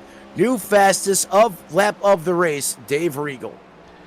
You know, Matt, I'm getting to the point now where every time Sean Rogers comes down, I'm fairly certain that this man here is making adjustments to the 44 and finding ways to make himself faster. I mean, right now, track temperature hasn't changed since the end of stage 1, and here he is at 105 miles per hour, rolling the turn and coming back out onto the backstretch over top of the tunnel. And as he hauls it down the backstretch, he's at 145, almost 150. There it is, nearly touching 160 miles per hour. Paul Hill just goes purple at 30.18. Oh, my God. Holy heck. All right, so clearly now these two are showing off at the front. Hey, if you can do it, I can do it better. Is Paul Hill going toe-to-toe with Rogers for the quickest lap of the race battle. But, you know, what's interesting here, it seems like, you know, we see this earlier in the race. You know, Paul Hill currently, obviously, right now, doing everything he can to get up there and challenge Rogers for the lead. But it seems like, well, caution on the racetrack is that conversation now crumpling up, throwing out the window, is we're going to have to slow things down once again as the battle was just heating up for the lead up front. As Kavaja Holt, unfortunately, goes around, he has some damage to the back of that Dark Horse. Going to go on board with Kavaja this time around to get things started here as he rolls out of turn 2. I don't think he was touched. Oh, never mind. Just kidding. That was the rear of the 62 of John Wilco rolling on by. Let's see once again from this camera angle.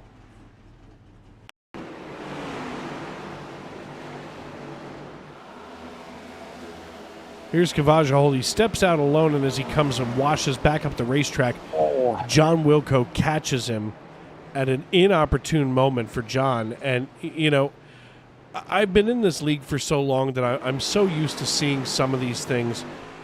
And at the same time, I wish nothing but the best for all of these drivers. And, you know, Kavaja is absolutely one of them.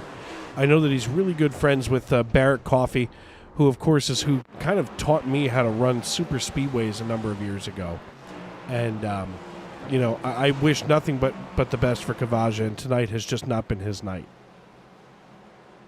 No, unfortunately, it has not been his night. He's just been caught up in, you know, someone else's mess or just the wrong place at the right time, unfortunately.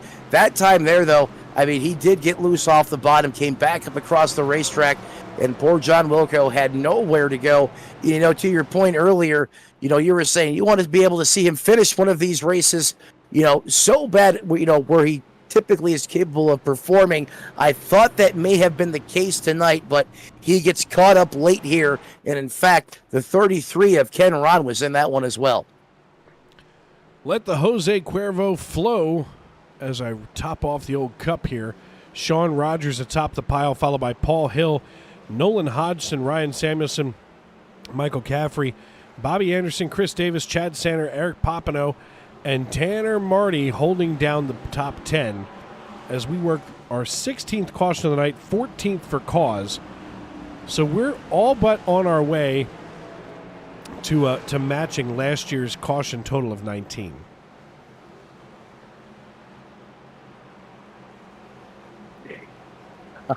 You want like 5. 2. That was close. Yeah, after 3 or 4, that's game over. Literally ask anybody who was in Miami last year. I know I wasn't there last year. I'm going to try and change it up this year and come down there. And I'm telling you, you're not going to survive with me there, man. You think you're not going to make it. I promise you, with every fiber of my being, if I find out that you think that you're not coming, I'm going to come. I will go Liam Neeson style. I will find you. And I will bring you. I will be there. Ladies and gentlemen, please have to excuse me for a moment as my son is demanding a beverage out of the refrigerator, and I cannot take my headset all the way there with me. As my esteemed broadcast partner goes to grab the juice box for his little boy, Sean Rogers going to lead us out of turn 2 and down the back chute. Here at New Hampshire Motor Speedway, Loudon, New Hampshire to be specific. Of course, home here of all that is NASCAR racing this weekend.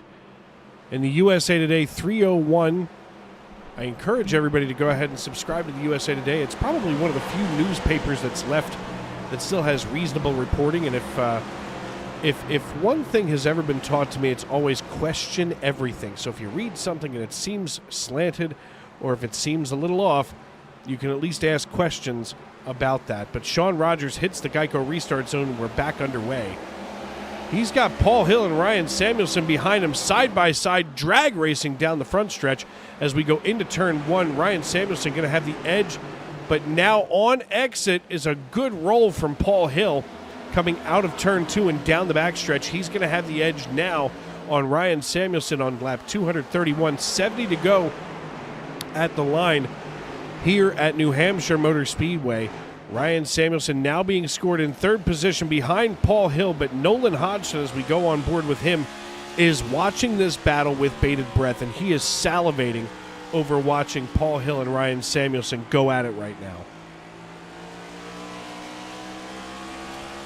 Nolan Hodgson out of Lamar's, Iowa, driving the 12 car all the way up from 9th position, but Ryan Samuelson, our biggest mover of the evening, at plus 27 right now on the timing line from Westminster, Maryland. And I'll tell you what, Samuelson has put on quite a show tonight as he has crawled up out of 30th position, while meanwhile, back at the ranch, Sean Rogers just laid fast time down again at 30.13. He's already cut his fast time down by almost 15/10 of a second.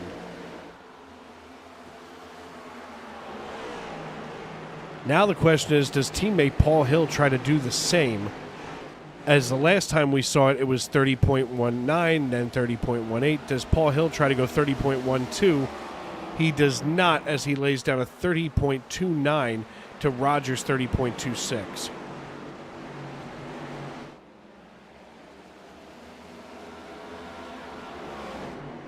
Ron Fitting in the 3 machine, working the low side of Alex Princeton right now in a battle for 20th position. I know that it doesn't seem like that's a very important thing, but you know, for these drivers that are in a points race right now, this is, every point matters in this league. In fact, as we go ahead and try to find Ron Fitting here, he's 19th right now in points. All season long, he's got an overall, he's started all 18 races, including tonight. He's got an overall start of 25th and an overall finish of 21st. He's had, you know, a couple of really good nights here, but, you know, obviously not able to seal the deal with just one top 10 on the season.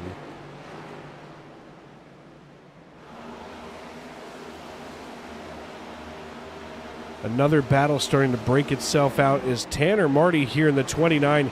He's being harassed right now by Cody McCorkle, and as I had mentioned earlier, Tanner Marty has been part of this league for a very long time. I mean, you know, you can't discount some of the long-time drivers in this league. And quite frankly, I'm always excited when I get to see these guys go at it the way that they do. As we take a peek here at Tanner Marty's information, he's got an average finish of 11.6 after every start this season. He's got 5 top 5s and 13 top 10s. So Tanner Marty still trying to put on one heck of a show for the rest of this league as we work here on lap 237. Marty currently running in 12th position, so he would be a playoff driver should they start today. Yeah, and sometimes the now would be exactly what the doctor ordered if you were Tanner Marty. But you know what, Dave, you know, to your point, he has been here. Oh, caution on the racetrack, 17th caution of the evening, 15th for incident out there on the racetrack. If Sean Rogers is probably sitting there scratching the back of my head, what do I got to do to keep this thing green? Is the 33 of Ken Ron's car is completely obliterated. The man from Pennsylvania, he has that phantom drift happen to him. He overcorrects it. He hits that wall a ton. You see the car go airborne and the nose sliding across the racing surface there. Yeah, that's definitely not how he saw his night ending here after he had such a very strong night here on the racetrack. As we're going to go on board now with Ken Ron for this replay. He comes into turn 3, and right here is where it breaks loose, and boom goes the dynamite. You can see that nose clip trying to hold on for dear life, but it doesn't do the job this time as Ken Ron gets himself all kinds of turned around, pointed the other direction. We're going to see if we can catch this one more time. As here he comes into the turn, and he doesn't make it out. That's tough, man. He's having such a great run here tonight, and it's just unfortunate. You know, some of these drivers, they always seem to get caught up in, well, just mayhem on the racetrack more than some of the other guys do. And unfortunately, he gets caught up here late tonight now with 240 laps officially on the scoreboard. Sean Rogers, Paul Hill, Ryan Samuelson, Bobby Anderson. He's back inside the top 5 now. And Michael McCaffrey, welcome to 5th place here. That 54 is coming on strong here in the late going as well, Dave. Yeah, Sean Rogers with control of this race lead. It seems like all he really wants right now is for this thing to go green for the next 62 laps. Let's finish this thing out. 62 laps, a half hour. Let's clean things up and get out of here is what he's thinking. And you know, realistically, he's got a chance as long as everybody behind him can behave. Well, that's just it. Can everyone behind him play nice, give and take, and not, you know, cause this dreaded yellow flag to show its face over the racetrack here tonight, you know. So basically, Rogers is asking for 61 miles. Let me get across the start-finish line first and get my first win of the season. You know, now, obviously, Dave, we know it's a lot harder than that, especially when you have the likes of Paul Hill, Brian Samuelson and company breathing down your neck here. As these drivers make their way down the backstretch one more time, all single-filed, we're keeping an eye on several of these drivers who have playoff hopes, and Sean Rogers could really use a good shot in the arm here. I mean, you know, at this point, we know that the 12 has his playoff ticket punched, you know, and even so, as I look here, Nolan Hodgson buried way back in 15th position. Yeah, last pitted on lap 239, so just moments ago down pit road. Going to put 4 fresh Dr. Feelgoods on that race car, so that probably has to, you know, have to be a little bit of a reason why he's mired back there in that 15th place position. He's got Ron Fitting, Chris Claude, Rick Jett in front of him. Those were all last down on pit road, lap 218. So let's see how long it takes Hodgson to climb back through the pecking order here as we get ready to rock and roll here from New Hampshire once again. Sean Rogers with control of this race field. Paul Hill going to be on his inside.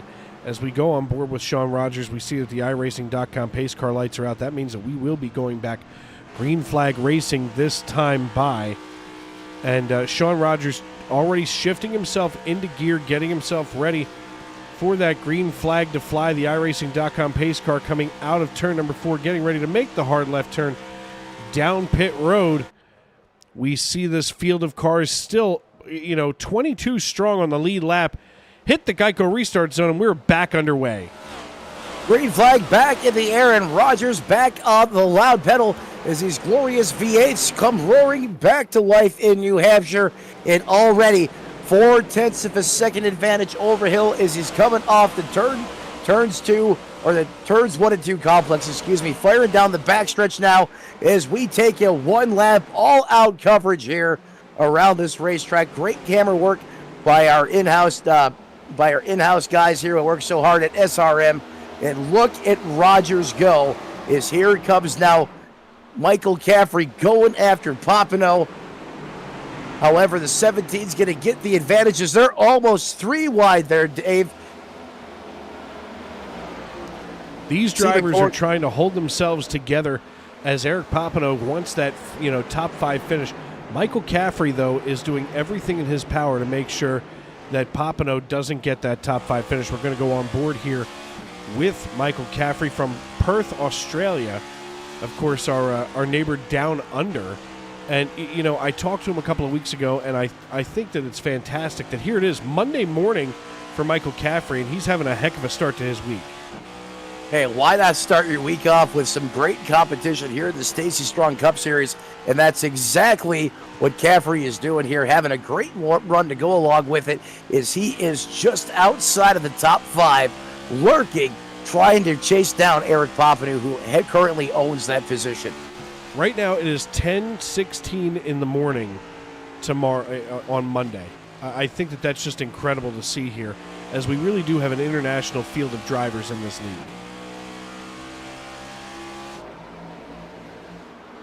Can you imagine that there was a period in time where there was no time zone assignment, that it was one time from coast to coast? As we go under caution, John Wilco apparently biting the big one this time.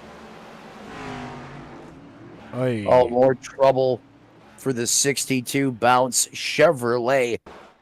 I don't know if he's going to bounce back from this one as we take a look at the replay. Rich Jett comes, makes contact with him. Oh, he goes up and hits the fence hard again. Toe is definitely knocked out of that race car. And I thought he was going to tow it to pit road there, but he gets it rolling. But even the crash bar on the front of that thing is all twisted and mangled. Yeah, we can see him, just get bounced into by the double natural of Rich Jett. That's some Pennsylvania on Pennsylvania crime. Chris Claude scooting on past. We'll take a look here and see what happens from Chris Claude's perspective, if I can find it. There we go. If only I could make my hands move faster. And while you're working on that, Dave, Ken Ron also clipped him as well in the 33. Well, so that's Pennsylvania cubed.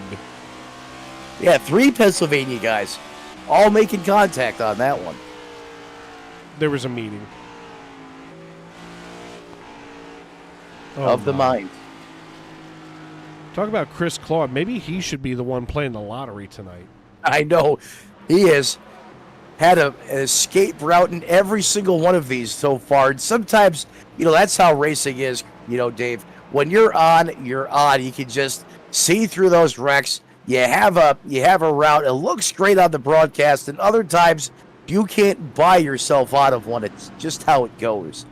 I remember screaming those words into the Discord channel almost weekly as I tried to avoid different stuff. And I swear to God, I could be in the middle of a football field on the sideline and somebody would still come out of nowhere and clock me. I remember calling races like that up in the booth with Tony. And I think one race you even got taken out on pit road.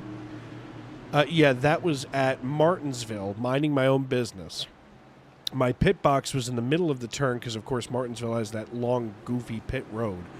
And as I pulled into my pit box, I got undercut by somebody who was beyond the 3 pit stall rule. and I got spun. And the other kicker is it would have, could have, should have ghosted out, but for whatever reason, it didn't. And you got jacked up pretty bad on that ordeal. You know, I feel like that's one of the things that keeps me away from the cockpit. Well, as you know, well, I mean, by my account, you're going to be getting it back in here at Daytona. Again, thanks to the huge support from everyone live here right now cheering on these race fans, and apparently cheering you on to get back in the race car too as well, Dave. Go ahead, hit that 4K mark. You'll see Alan Bergen. I'm going to have Alan Bergen do it on his webcam. He will drink a Yingling Lager. On webcam, I will drink a Budweiser and probably throw up moments later. And, of course, if we hit that 4,000 mark, I will race in the Coke 400. I'm 99.9% certain that we're there. We're just waiting for that YouTube algorithm to update. I'm hoping it happens before this broadcast is over, but I'm very confident we are there. Alan now. Perhaps maybe he can log in and take a sneak peek on the back end. Right now he says we're at 39. Wait. We were at 39.90, so we'll get an update from him in a few moments. When I last checked, we had 3 9.9s across the board. Well, that makes me nervous. I'll tell you who's not nervous, though. Sean Rogers. He is confident as a peacock right now leading this race. See what I did there? That's for our colleagues over at NBC Sports. As Sean Rogers hits the loud pedal here on lap 251. We are 50 laps to go here at New Hampshire Motor Speedway. Dave Riegel and Matt Metler with you here in the Tony Trapasso Memorial Broadcast booth. Paul Hill following in second position, but right now a battle is a-brewing just in front of Nolan Hodgson as we ride along with him, watching Michael Caffrey and Cody McCorkle go at it like a couple of kids in the back seat of that station wagon on vacation, maybe to go get some Maine lobsters, and swung by the racetrack here on their way. Yeah, Teresa just hit Billy in the face with a catch net in the back of the minivan. I mean, that's pretty much how these guys are just duking it out right now out there on the racetrack. And here comes Nolan Hodgson. He just restarted back, what was it, the 15th place position. And look now, in the blink of an eye, a couple restarts later, here he is in that 7th place position. And he is closing hard and fast in a hurry on the back of the 78 of McCorkle, who's in, Hodgson gets really loose on that one. Holy shnikes. How did he save that? I'll tell you what, we're going to go on board with him as I have that replay right here. As we go ahead and pull that up. Come on. There we go. Pulling up right here from the gyro cam as we go under caution again. What a save. He is wearing a helmet cam tonight, so let's see if we can see that from the helmet cam's perspective. The gyro cam kind of sucks. But here he is. Wow. He just guided that thing back straight. And this car is so easy to overcorrect. We've seen it happen to a couple great drivers here tonight. They overcorrected too much and absolutely mowed the fence down. But Nolan Hodgson executed it perfectly. And in fact there, Richard Pruitt had to lock the tires up as well, as Steve Herring also going to spin around once again by himself. The 38 comes to a screeching halt as well. Yeah, Matt Mackin had a pretty good shot of this one as we go from one end of the replay menu to the other. As Herring wound up spinning all by his lonesome once again. Here we are from Mackin's perspective. Watch Herring here on the left side, working just underneath. And in the split second, Mackin has to decide where he's going. He sticks low and rolls right, that's for sure, that time around. Sean Rogers going to stay out. Looks like Tanner Marty, Ron Fitting, Chris Claude, Logan Giesbrecht, and Richard Pruitt all going to come down pit road. Yeah, so when Giesbrecht and company comes down pit road, they're going to opt for 4 fresh Dr. Feelgoods here. Sean Rogers, as Dave mentioned, going to keep that 44 Beast Mode ZL1 Chevrolet Camaro out in clean air where it has been so good. But one person who's really starting to get good on these restarts or timing them Paul Hill in the 6 in that dark horse. Ryan Samuelson, Dave, how about this man's drive? 27 positions, and in 3rd place. He started in the next county, this drop of the green flag, and yet here he is up here contending for the podium. Sean Rogers with control of the field. From an update, I don't know what you had seen, but looks like we are officially at 3990. So we are 10 subscribers away on YouTube.com. All right. Well, here on, again, this is mobile. I got 3,999. Well, we need 10 more people to subscribe officially to Sim Racing Media. And all of the excitement will begin to flow through for Alan Bergen, myself, everybody else here. And I get to watch you race at my favorite place. Listen, Daytona International Speedway is literally my favorite place to watch a race. I've never been there to see the 500 in person. It's on the bucket list. You know, I can't wait to go there one day. If you've never been there, you got to go. And I'm kind of almost in the middle between both of them. Well, I'm actually closer to Miami Homestead than I am Daytona, but there's nothing quite like that place. It's like its own city. It's just so big. It's huge. And the first time you see the bankings at that place, I mean, looking at it at iRacing or on TV just doesn't do it any justice. When you set foot on the racetrack and it's incredible how steep the banking is, and you really get a understanding for just how wild it has to be going around there at 200 miles an hour. Yeah, I've seen it from the outside. My sister used to live in Daytona Beach, and she drove me past and said, "There it is." And I thought, okay, that's great, but I'm on the outside. I'd like to be on the inside. And I know there's a couple of travel agencies out there that'll put a trip together for you, and get yourself to Daytona, and then they take care of the rest. So it's on the bucket list. Probably not until I'm about 50 at this rate. You might have a hover round by then, buddy. That's fine. See the world in your hover round. That's right. Hey, by then, with all this brushless technology, probably go 50, 60 miles an hour. Is green flag back in the air, and Sean Rogers checking out on the field again. Another masterful restart for the driver of the 44. And check out the swarm that's a brewing behind Paul Hill. There's Papineau, Samuelson, close quarters. Oh, he's going to almost come up. He does hit Paul Hill getting into the corner. He does hit Paul Hill coming into the corner. That gives Paul Hill the bump that he needs to get in front of Papineau. Now Papineau looks to the inside, thinks about it, thinks better of it, because they want to be able to make sure that these cars are clean coming to the checkered flag in what should be about 41 laps here at the line. Sean Rogers leads the way here on lap 259 of 301. Here in the USA Today, 301. Eric Papineau running in 3rd position, but here under the restart, we suddenly have an angry nest of Hornets. Wow! Nolan Hodgson taking it 3 wide. Let's look from above. All of a sudden, the 54 of Michael Caffrey backs out of the way. He sets himself up, but they don't want to go 3 wide, especially here on lap 260. Still plenty of time to go and compete with one another tonight. Yep, still have, like you said, still a long ways to go here, but these laps sure do click off quick, fast, and in a hurry, especially when you're flying around there in just over 30-second lap times. Here comes Godzilla. There's Rich Jet. He's been involved in some kerfuffles out there tonight, but he's not giving up. Back up 15 positions in that 13th place position. And look at Hodgson giving Chris Davis the business, getting into the corner. I mean, he was popping the crap out of that Camry. Is Paul Hill puts up a flyer of a 30.10 flat, Dave. Paul Hill laying down fast time in the race. He and Sean Rogers have been competing to see who's going to be fastest.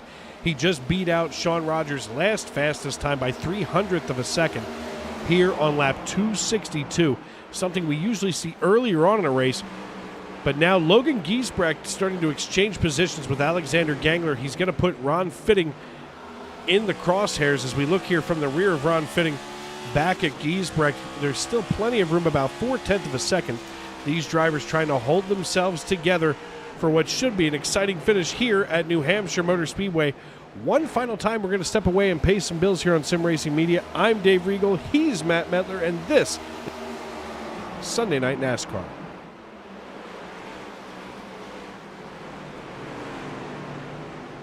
So hi, my name's Christy. I am a wife, a mother of 3 children. I am a sister and an aunt of lots of nieces and nephews, and I'm also a substitute teacher.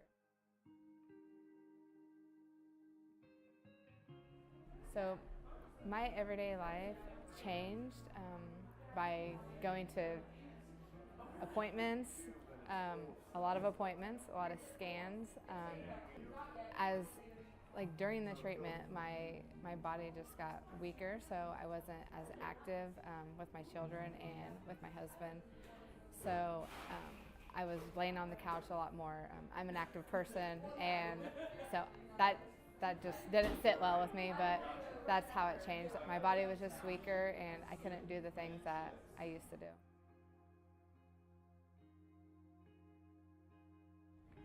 So there was a lady in where I live from a local church who had heard that I had breast cancer, and she sent me a letter just reaching out for support, and she actually said that she's the one that told me about Trisha's Hope and that I should contact them, so I did.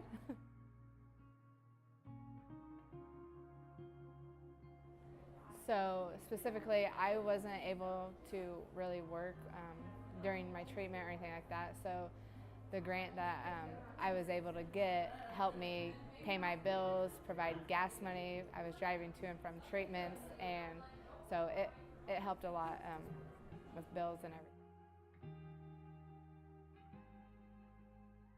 I would just say I am so grateful for Trisha's Hope and for all the people that have donated, because I don't know what I would have done without them.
Basket can't defend. He's got the outside line for the second part, and he can't hold on. Going the long way around. We're going to be 3 wide for the lead as they all come to the line. Who is going to take it in the end? And here comes Lockwood. He's going to make the move to the outside. Quinn tries to force him off a little bit, but there he goes. It's going to be side by side through turn 1. Will he be able to cover him off? He does. Weaving back to the left-hand side. Reynolds is trying everything. The kitchen sink is being thrown at it. They're leaning on each other. Coming into turn number 3. It's going to be a drag race through 3 and 4. Coming back to the line. Here comes Trish on the bottom. Bouchard's going to hold the inside. Tries to be the late breaker here. They're going to be side by side through the final chicane.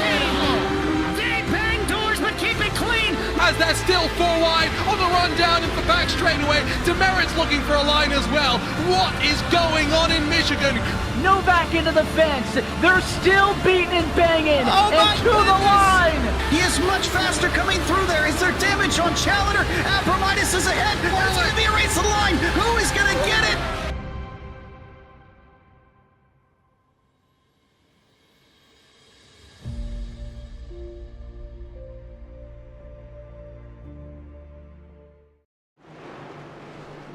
Welcome back to New Hampshire Motor Speedway, where Sean Rogers leads the way with teammate Paul Hill just behind, as the 44 and the 6 show everybody how to get it done tonight here at New Hampshire Motor Speedway in Loudon. Dave Regal and Matt Metler with you here on the call with Bobby Anderson right now running in 7th position, Tanner Marty in 10th. So a lot of strong drivers kind of mired in traffic tonight as we work right here on lap 272. Now we are 30 to go here, officially 29 here at the line.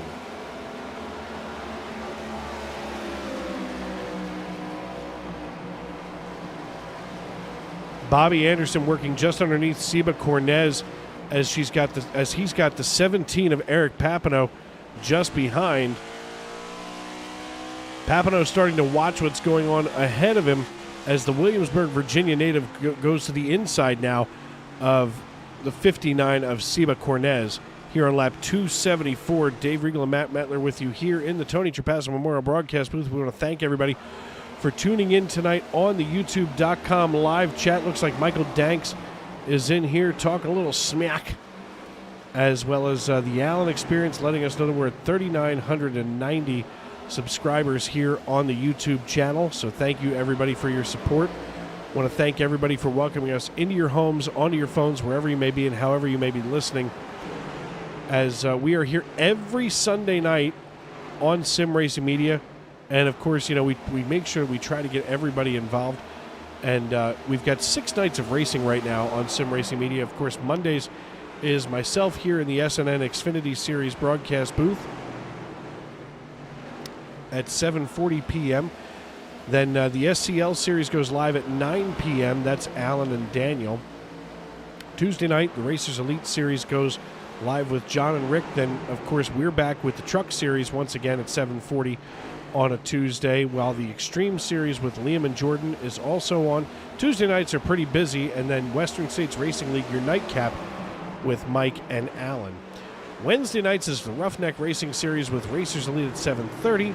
That's with Mike, and then the Extreme Cup Series with Liam and Jordan again at 9 p.m. Eastern. Thursday night, I come back to the microphone once again and call the Racers Elite Cup Series alongside Daniel Paulus. And then Saturday, after having a night off for everybody on Friday, is the ISNF Series and the East Coast Racing League.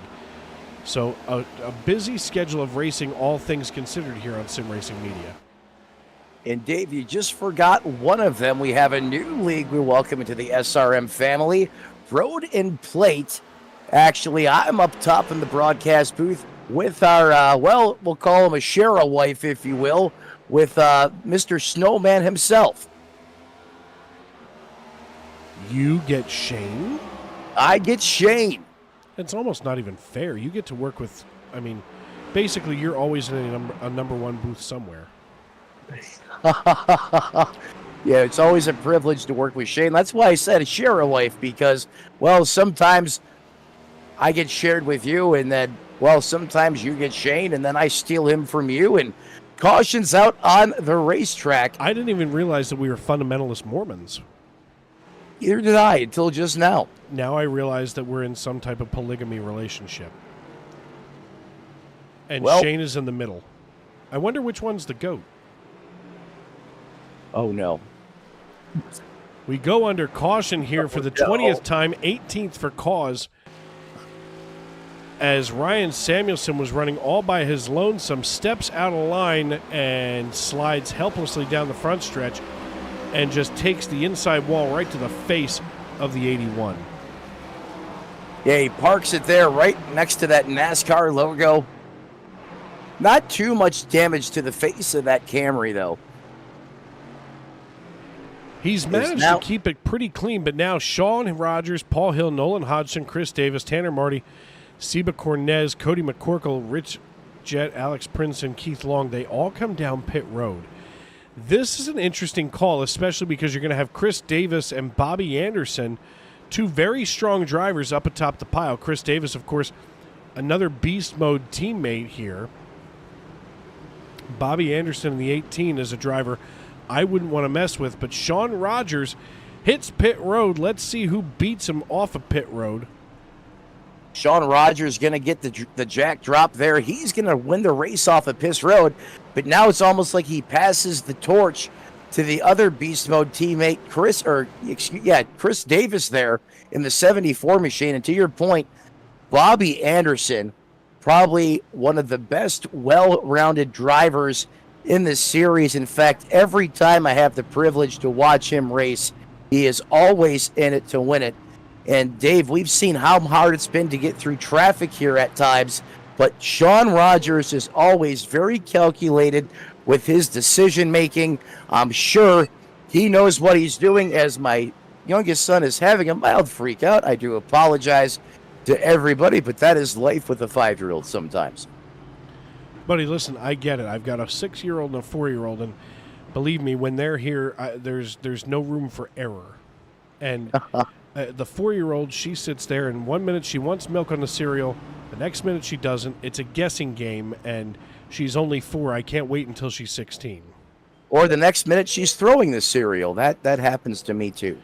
I don't get that one from either child. I think they both You're know that lucky. Daddy would go ballistic.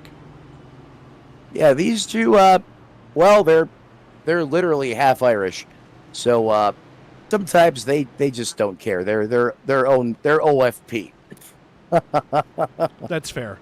I mean, listen, my kids got a little bit of Irish, Polish, and German in them, and that's quite a mix. Yes, it is. So not only will does obviously the racing keep me on my toes, but I also have to be leery of what they might be up to when they know I'm preoccupied with something else. Now, my little guy usually is tuned in on a Sunday night. From what he tells me, he likes to watch the cars race. So he's hanging out with Daddy and Uncle Matt tonight here with 20 laps to go. For some reason, he thinks that what we do is cool. And you know, to be fair, at 6 and 5 for yours, they're still at that age where Daddy's cool. Yeah, well, he not too much a fan of racing yet, but maybe I can convert him as he gets a little bit older. It's hard to compete with roadblocks in Minecraft. The Roblox in Minecraft is some kind of a wild rabbit hole, that's for sure. We didn't have that back when I was a boy. No, we had Game Boy Color. I had the original Game Boy Brick, and then I had Color. And the Game Boy Color, you couldn't even play at night without that light thing that caused a glare in the middle of the screen. That contraption. That contraption looked, wow. It almost looked like a robot on top of your Game Boy, and it made it 4 times heavier. Yeah, I mean, that thing ran off of, what, C batteries, if I remember correctly? Yeah. That was the benefit of having Sega Game Gear. You had that bright screen that would chew up energizers like no tomorrow, but you didn't need that extra robot to see the thing in the dark. You know, to be fair, if I was the Energizer and Duracell company, I'd be awful mad at electronic device makers because everything is rechargeable now. Yeah, something tells me along the lines something happened somewhere, and they no longer were friends. Yeah, I mean, I remember my dad, now he worked in building maintenance, so we always had Energizer industrial brand batteries. And Duracell had their own industrial line as well. And I remember my dad bringing boxes of these things home and just ripping through them. Yeah, or especially with a portable CD player with anti-skip, but that's a conversation for another time, as Chris Davis gets a heck of a restart. We're fanning out 3-4 wide here on this restart. Bobby Anderson in that dark horse, and caution back out on the racetrack. Sometimes cautions breed cautions, and iRacing turns into iPacing here at New Hampshire. Richard Pruitt, takes a smack of the wall. It looks like something happened right around the start-finish line. We'll go back and take another look at it. As we go here, yep, there's the 54. That's Michael Somebody Caffrey. didn't go. Oh, my. Caffrey got lifted in the air. He went up and over somebody. He got lifted in the air by Gangler and Mackin. And then while that's going on, the 24 of Richard Pruitt winds up in the wall. Let's see if we can find that one more time. Maybe from the blimp here. Pruitt gets out of the way of the 44. and somehow just winds up right in the... I wonder if he had some kind of a hardware failure. Yeah, he didn't go, and the 44 of Rogers just peppers him. He squirts up out of the way, and then it was all just an accordion effect from there. 16 laps to go, 21 cautions. That's 19 for cause. That ties last year's record. Let's hope that we can go the next several laps here cleanly. But unfortunately, with the tension being as tight as it is right now, I'm afraid that this is not going to be our last caution. No, not with the trends we're seeing right now. So how cool would it be if we could somehow get some rain to start falling here and we could watch these guys go to the rain tire? I know they don't have that yet here in iRacing. At least I don't think, in this track configuration they don't. But I can't wait to go and watch the finish of today's race from New Hampshire as they got out there with the rain tire. And how cool would that be? How cool would that be to see this happen in the sim world? I know not possible, but hey, one can dream, one can hope, right?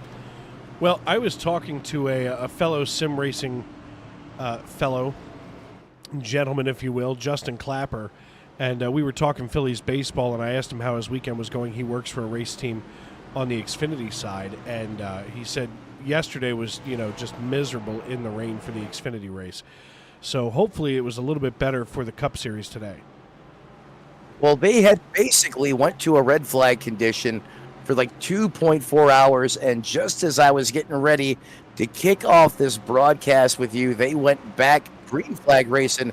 So upon the finish here, I'm going to go back over to that and see how that ended up today as Chris Davis continues to lead the way over Bobby Anderson, Eric Popino, and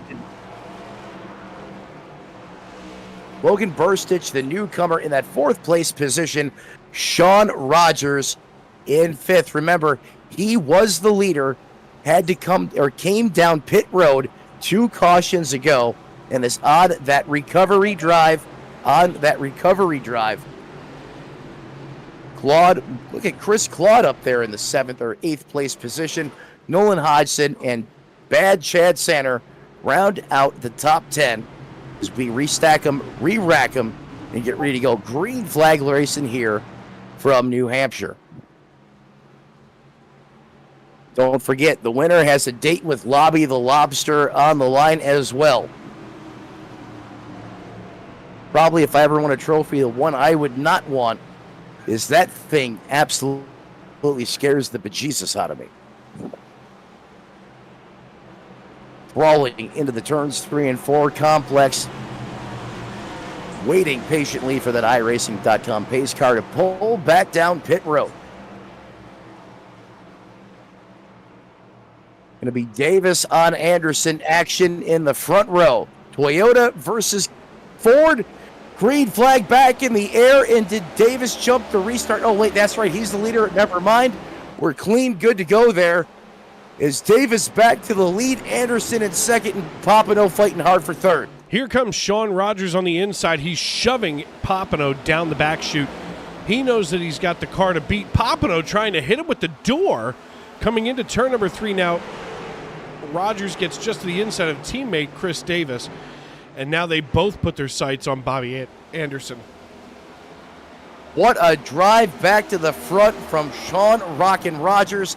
I was wondering about that call, but clearly he knew something that I didn't, because with 12 laps to go, he is knocking on the back door of Bobby Anderson and turning Dave the fastest laps of the race out there right now. 30.97 to a 30.99. In fact, here he goes for the lead. Looking to the inside of the dark horse being piloted by Anderson, Dave.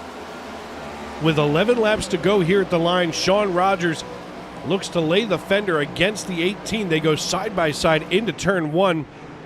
And as they haul it out of 2 and down the back chute, Sean Rogers now gets a run, right away from Bobby Anderson, and just blew the doors off of Anderson, as now he's got the fresh tires, the full tank of fuel, and nothing but clean racetrack in front of him with 10 laps to go here at the line. Yeah, 10 laps to go here at the line. And 10 lap fresher tires to boot on top of it, and you can see the confidence that has given Sean Rogers. Is now Chris Davis and Paul Hill. They go at it toe to toe. Davis almost scraping the fence there, is the 6 is pushing him way up the racetrack. Now Paul Hill's going to take it down to the bottom. The pincher move coming from Davis here is going to try to close him down there, not allow him to get up off the corner, and they're going to be side by side at the start-finish line. Down the front stretch is Paul Hill, as this is the battle for the podium. Final step on there for P3. Bobby Anderson kind of all by his lonesome right now, and Paul Hill slides on past Chris Davis to secure away P3. We look a little bit further back, and a little 3-car pack has kind of loaded itself up here. Tanner Marty, Nolan Hodgson, and Eric Papineau. As Tanner Marty looks from the rear, we can ride along with him for the time being and try to get around Nolan Hodgson. Does Tanner Marty, as now they both set themselves up to the inside. Marty thought better of it, and now he's going to try to follow the same pattern that Hodgson does to get around Eric Papineau. Yeah, he's trying to take the same line that Hodgson, but now the 17 is going to slam the door. Tanner Marty having to reload here. He's now going to look to the high side. Can he carry that momentum in that Camaro around the top of the racetrack? The 17 is going to come up, try to take that line away, pinch him up into the wall, almost makes contact, and we got John Ford specials being thrown at everyone all over the racetrack as they still don't have it settled. They're still side by side through the quarter. The torches and pitchforks are out here in the closing laps of the USA Today 301. Sean Rogers, though, he's a second and a half ahead of Paul Hill. Right now, Bobby Anderson under assault from Chris Davis, as Bobby Anderson has pulled up into P3. It goes Rogers, Hill, and Anderson right now. Chris Davis trying to find his way around Bobby Anderson in the 18 with 6 laps to go. The question is, who's it going to be on that third step, Anderson or Davis? Because while these two are battling it out here, Paul Hill is running away now, 4/10 of a second ahead of Bobby Anderson. Well, he last pit on lap 279 as well with Sean Rogers. Bobby Anderson last on 247, and Chris Davis 239. So you can see that tire advantage or disadvantage is a big portion of what's happening on the racetrack right now as we go on board with Bobby Anderson, who has third place, but Chris Davis is trying to do everything he can to get that position. But here comes Nolan Hodgson in 5th as he's taking a look at the inside of the 74. Riding along with Nolan Hodgson here in the 12. He is door handle to door handle with Chris Davis in the 74. He's trying to get himself set up so he can chase down Bobby Anderson in the 18. But 4 laps to go. I don't know if he's got enough time to get up here to Anderson. You got to keep in mind, Hodgson has the fresher tires. Keith Long just registering as having crashed. The yellow flag comes out. And here we go, NASCAR overtime. Oh, my God, this is not what Sean Rogers wanted to see. Oh. Got to be madder than a Keebler elf that got demoted to Fudge Packer, seeing that green or that yellow flag come out there, Dave. And he absolutely, without a shadow of a doubt, is contact between the 71 and the 3. Back here battling it out for 18th position. They can possibly ruin this victory run for Sean Rogers. Yeah, and unfortunately, sometimes when 2 cars get hooked up, they cannot get detached, and that was clearly the case there. You know, this is exactly what Nolan Hodgson wanted to see, as he was one of those cars that came down last on lap 279. So the cars that last pit on lap 279 are now 1st, 2nd, and 4th. That being Sean Rogers in 1st, Paul Hill, Bobby Anderson splits up that trio, and then Nolan Hodgson in 4th. Chris Davis rounds out the top 5 as they run right now. It's going to be an interesting finish to tonight's race, as Sean Rogers does have control of the field, and it's nice to see Paul Hill behind him. But Paul Hill, you got to remember, is our pole sitter from tonight. So, all things considered, he knows how to boogie around this racetrack. And now the most skilled drivers here tonight at New Hampshire Motor Speedway are in control of everybody else. We go to NASCAR overtime here, and what that means, folks, if you haven't been around that long, when the green flag waves, we will race around back to the white flag. If a caution flag should come out between the green flag waving and the white flag, we will rack them, stack them, and do it all over again. However, if the white flag waves, we will race around back to checkers, and the next flag finishes the race, whether that flag is checkered or yellow. Certainly overtime here, Dave. How fitting that the scheduled amount of laps here, the 301 miles, is not going to be enough. Some drivers love it, like Hodgson. And on the other side of the coin, that driver, that beast mode, Chevrolet, Sean Rogers, is saying, what do I got to do to win a race here in the Stacy Strong Cup Series? And, to add insult to injury, you have the 6 of Paul Hill behind you, who knows how to get around here on a hot lap. We've seen that in qualifying, as he ran, I think, a 30-30 was his qualifying lap. So that's a blistering pace around this racetrack. I am seeing a little bit of damage, though, to the front of that dark horse. I'm not sure where Paul Hill from Jacksonville, Florida, picked that up. We're going to see right here as they get the drone cam here. Oh, wow. Yeah, I'd say that's a little bit of damage. So I'm not sure if that's acting like just a scoop and adding a ton of drag to the front, or adding a ton of drag to that race car, I should say. Certainly messing up the front valence, that's for sure. Yeah, you can see that whole front nose clip is actually bent up in the air. Look at that. Yeah, you can see the asphalt from underneath the car, no problem. Usually, folks, these cars are squatted directly down onto the asphalt, but right now, not so much. As we work here with 3 laps to go, NASCAR overtime in effect. Sean Rogers, your race leader, Dave Riegel, and Matt Metler here in the Tony Trapasso Memorial Broadcast booth. Wow. You'd think I'd say that enough that I could just roll that right off the tongue, Matt.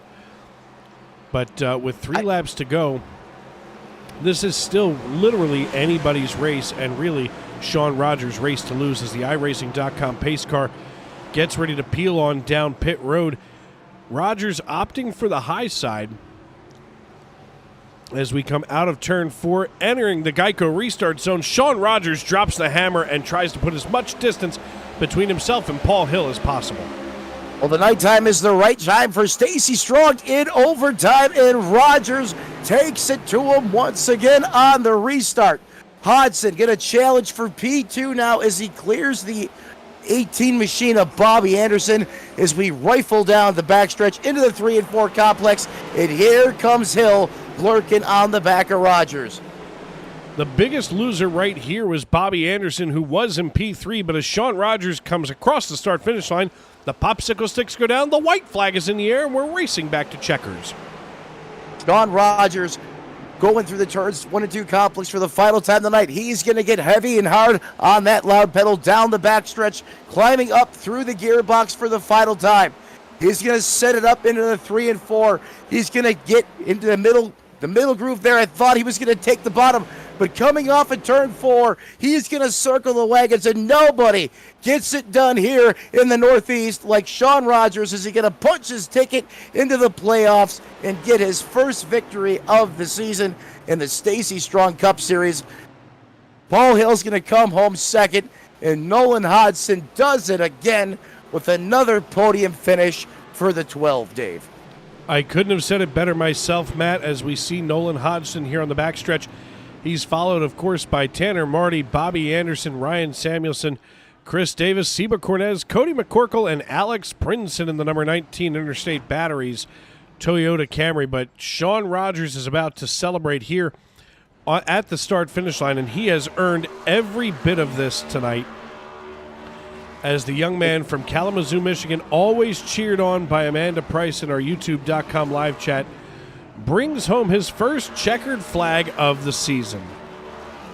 You know, this guy was an Iceman tonight. Restart after restart, did not crack under pressure.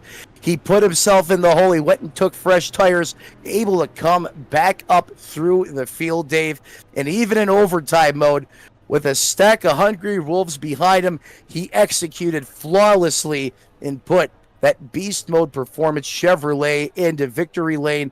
Rogers Nation obviously going off right now, rejoicing in the chat. You know, his some of his closest fans probably shooting some champagne around inside the house for him right now as we speak.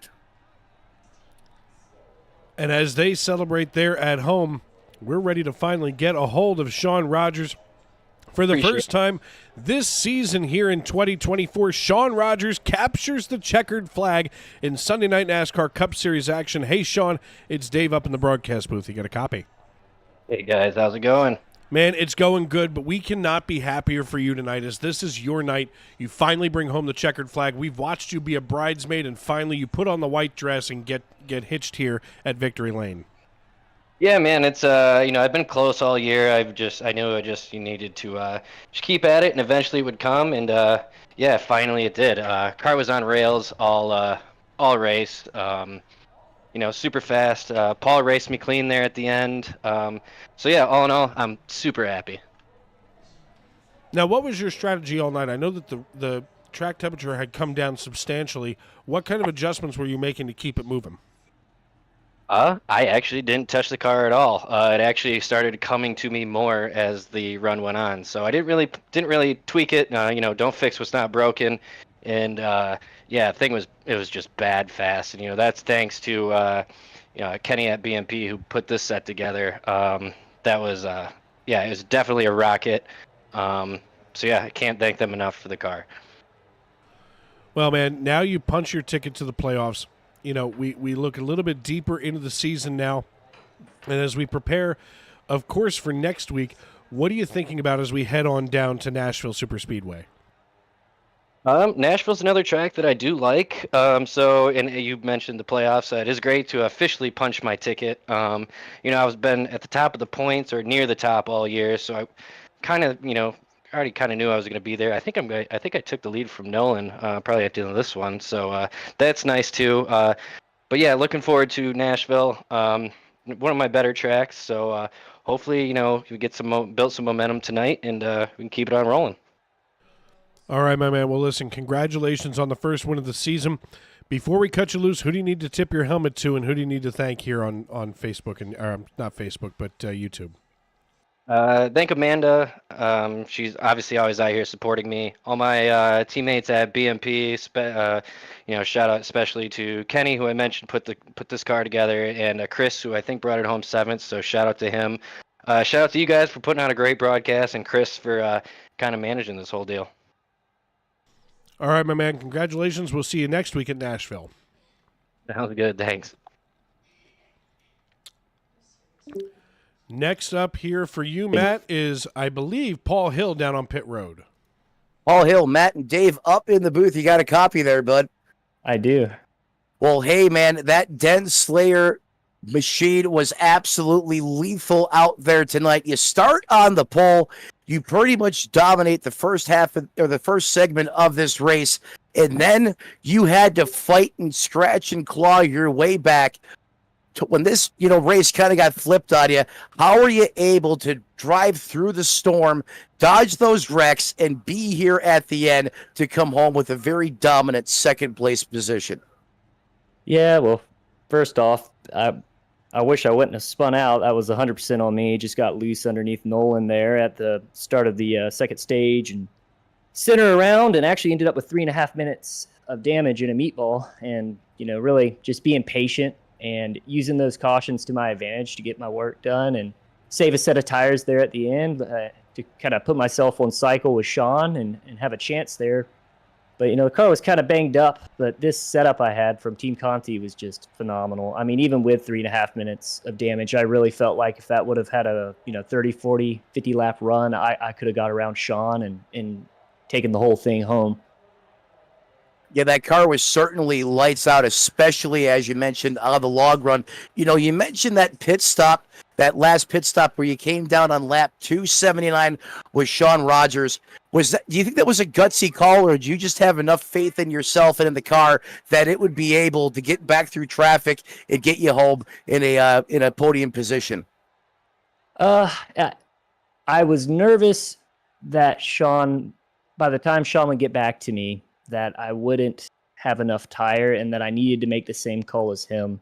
Just because with 40 lap fresher tires, with how good Sean is, there's just no holding him off. So I wanted to stay on cycle with him. I had been running through the pack all day with all that damage I had, having to get it fixed. So I kind of knew how to maneuver everyone. So I wasn't too worried about that. I was just worried that if I did stay out, Sean would get me with the fresher tires. So I tried to stay with him. Well, hey, I appreciate the excellent analysis and breakdown there of the race, and it was absolutely phenomenal and thrilling to watch you drive back through the field. You come home in a second-place position. Great showing for you and your team tonight. Before I cut you loose, who do you want to thank who helps you get it done on the 6? First and foremost, I want to thank Grease Monkey Motorsport, all the guys over there, Ron Fitting, Chris Custer, Andrew Deemer, Sean Kelly, all those guys for giving me a spot and then inviting me to this league and racing with these guys. Team Conti Sim Performance, of course, where I get my setups every week. They're phenomenal, just bad fast every week. So I want to thank them. And then, of course, the guys over at Dent Slayer for all the tools to help me pay for all the sim gear. So. Well, there he is, ladies and gentlemen. He put a dent in his race car, but he slayed it anyhow. 3 minutes of damage plus and a meatball, no problem. Paul Hill drives it back through the field with a clinical performance and comes home in that second-place position. Dave, back to you. Thank you for that, and of course, congratulations to Paul Hill, driver of the number 6. And last but certainly not least, on our podium this evening, as of course now my mouse didn't want to cooperate. Here we go. Last but certainly not least, on our podium this evening, Nolan Hodgson out of Lamar's, Iowa. Hey, Nolan, it's Dave. You got me? Yeah, I got you. Hey, man, listen, another podium finish for you this season. I feel like if you're not first, you're third, that's for sure. Take us through these last couple of laps. I mean, you know, you wound up qualifying 9th, you finished 3rd, but the latter half of this race was plagued by restarts that were just nail-biting. Yeah, it's kind of unfortunate, the amount of cautions and when they happened, particularly in stage 2. You know, when we pit there at that time, we had almost exactly enough fuel to make it to the end of the stage. We had a little bit extra, and nobody else did. So if we would have been able to go green there, we would have been able to pull that one out for a win in that stage. But yeah, in the final laps, I mean, we just had to make moves. You know, like I said before the race, it's, you know, the restarts are key. So it's when you have so many of them tonight, you got to try to get everything you can. Of course, these corners have bumps in the perfect places that the diffusers don't like. So your car's bouncing all over the track, trying to keep on the track. But yeah, I was really lucky to be able to take tires when I did and have good enough tires to be able to get around Bobby and Chris and all them guys to get third. Yeah, tires were definitely the name of the game, especially as, you know, the time was starting to run out, and I saw a bunch of you that had managed to stretch them out earlier on in the race. You know, obviously then had some left in your pocket to go ahead and use here in the latter portion. So congratulations once again. We head to Nashville Super Speedway next week, but before we do, who do you need to tip your cap to? Who helps you get it done here on the 12 machine? Yeah, for sure. The 4 wide guys, they are always having my back, and, you know, being able to talk strategy with them and all those things. Grayson Payne Racing, 1-8 Racing Media, and 0FG sponsors on the car there. Elite Performance Industries, they provide the amazing setups that I run every week. My parents for allowing me to do this every week, and sometimes my grandparents watch too. So shout out to them. All right, my man. Well, listen, congratulations once again, and we will see you next week at Nashville Super Speedway. Thank you. Well, Matt, another one in the books here at New Hampshire Motor Speedway here in Loudon. Obviously, the Lobster going to go to Sean Rogers, and I'll tell you what, he definitely earned that Rock Lobster tonight. Yeah, Lobby the Lobster is going home with someone that put it all out on the line there tonight, and that was absolutely, without question, the driver of the 44, Sean Rogers. The rest of this field put on a heck of a show. Those restarts were absolutely nail-biting, through the roof, high energy. I hope everyone on the broadcast, watching the broadcast, enjoyed it, as we only have one thing left to do now, and that's go through the final order, Dave. And with that, Sean Rogers captures the checkered flag for the first time this season, solidifying his playoff run for the year.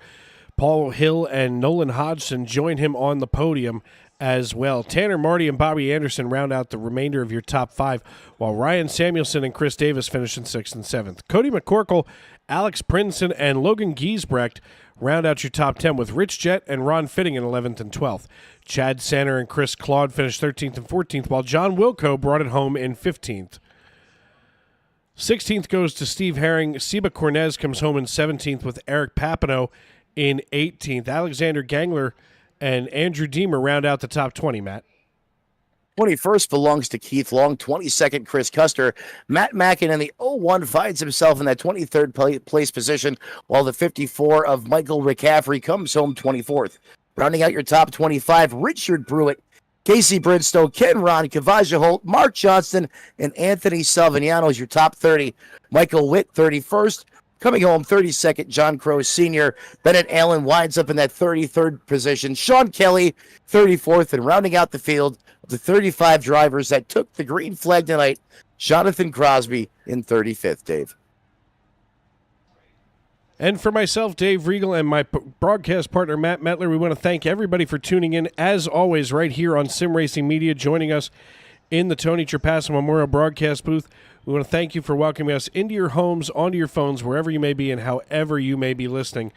And we want to thank you just for hanging out with us every week here on Sim Racing Media. And tomorrow and every day as you walk down the road of life, please don't play in traffic. Good night, everybody.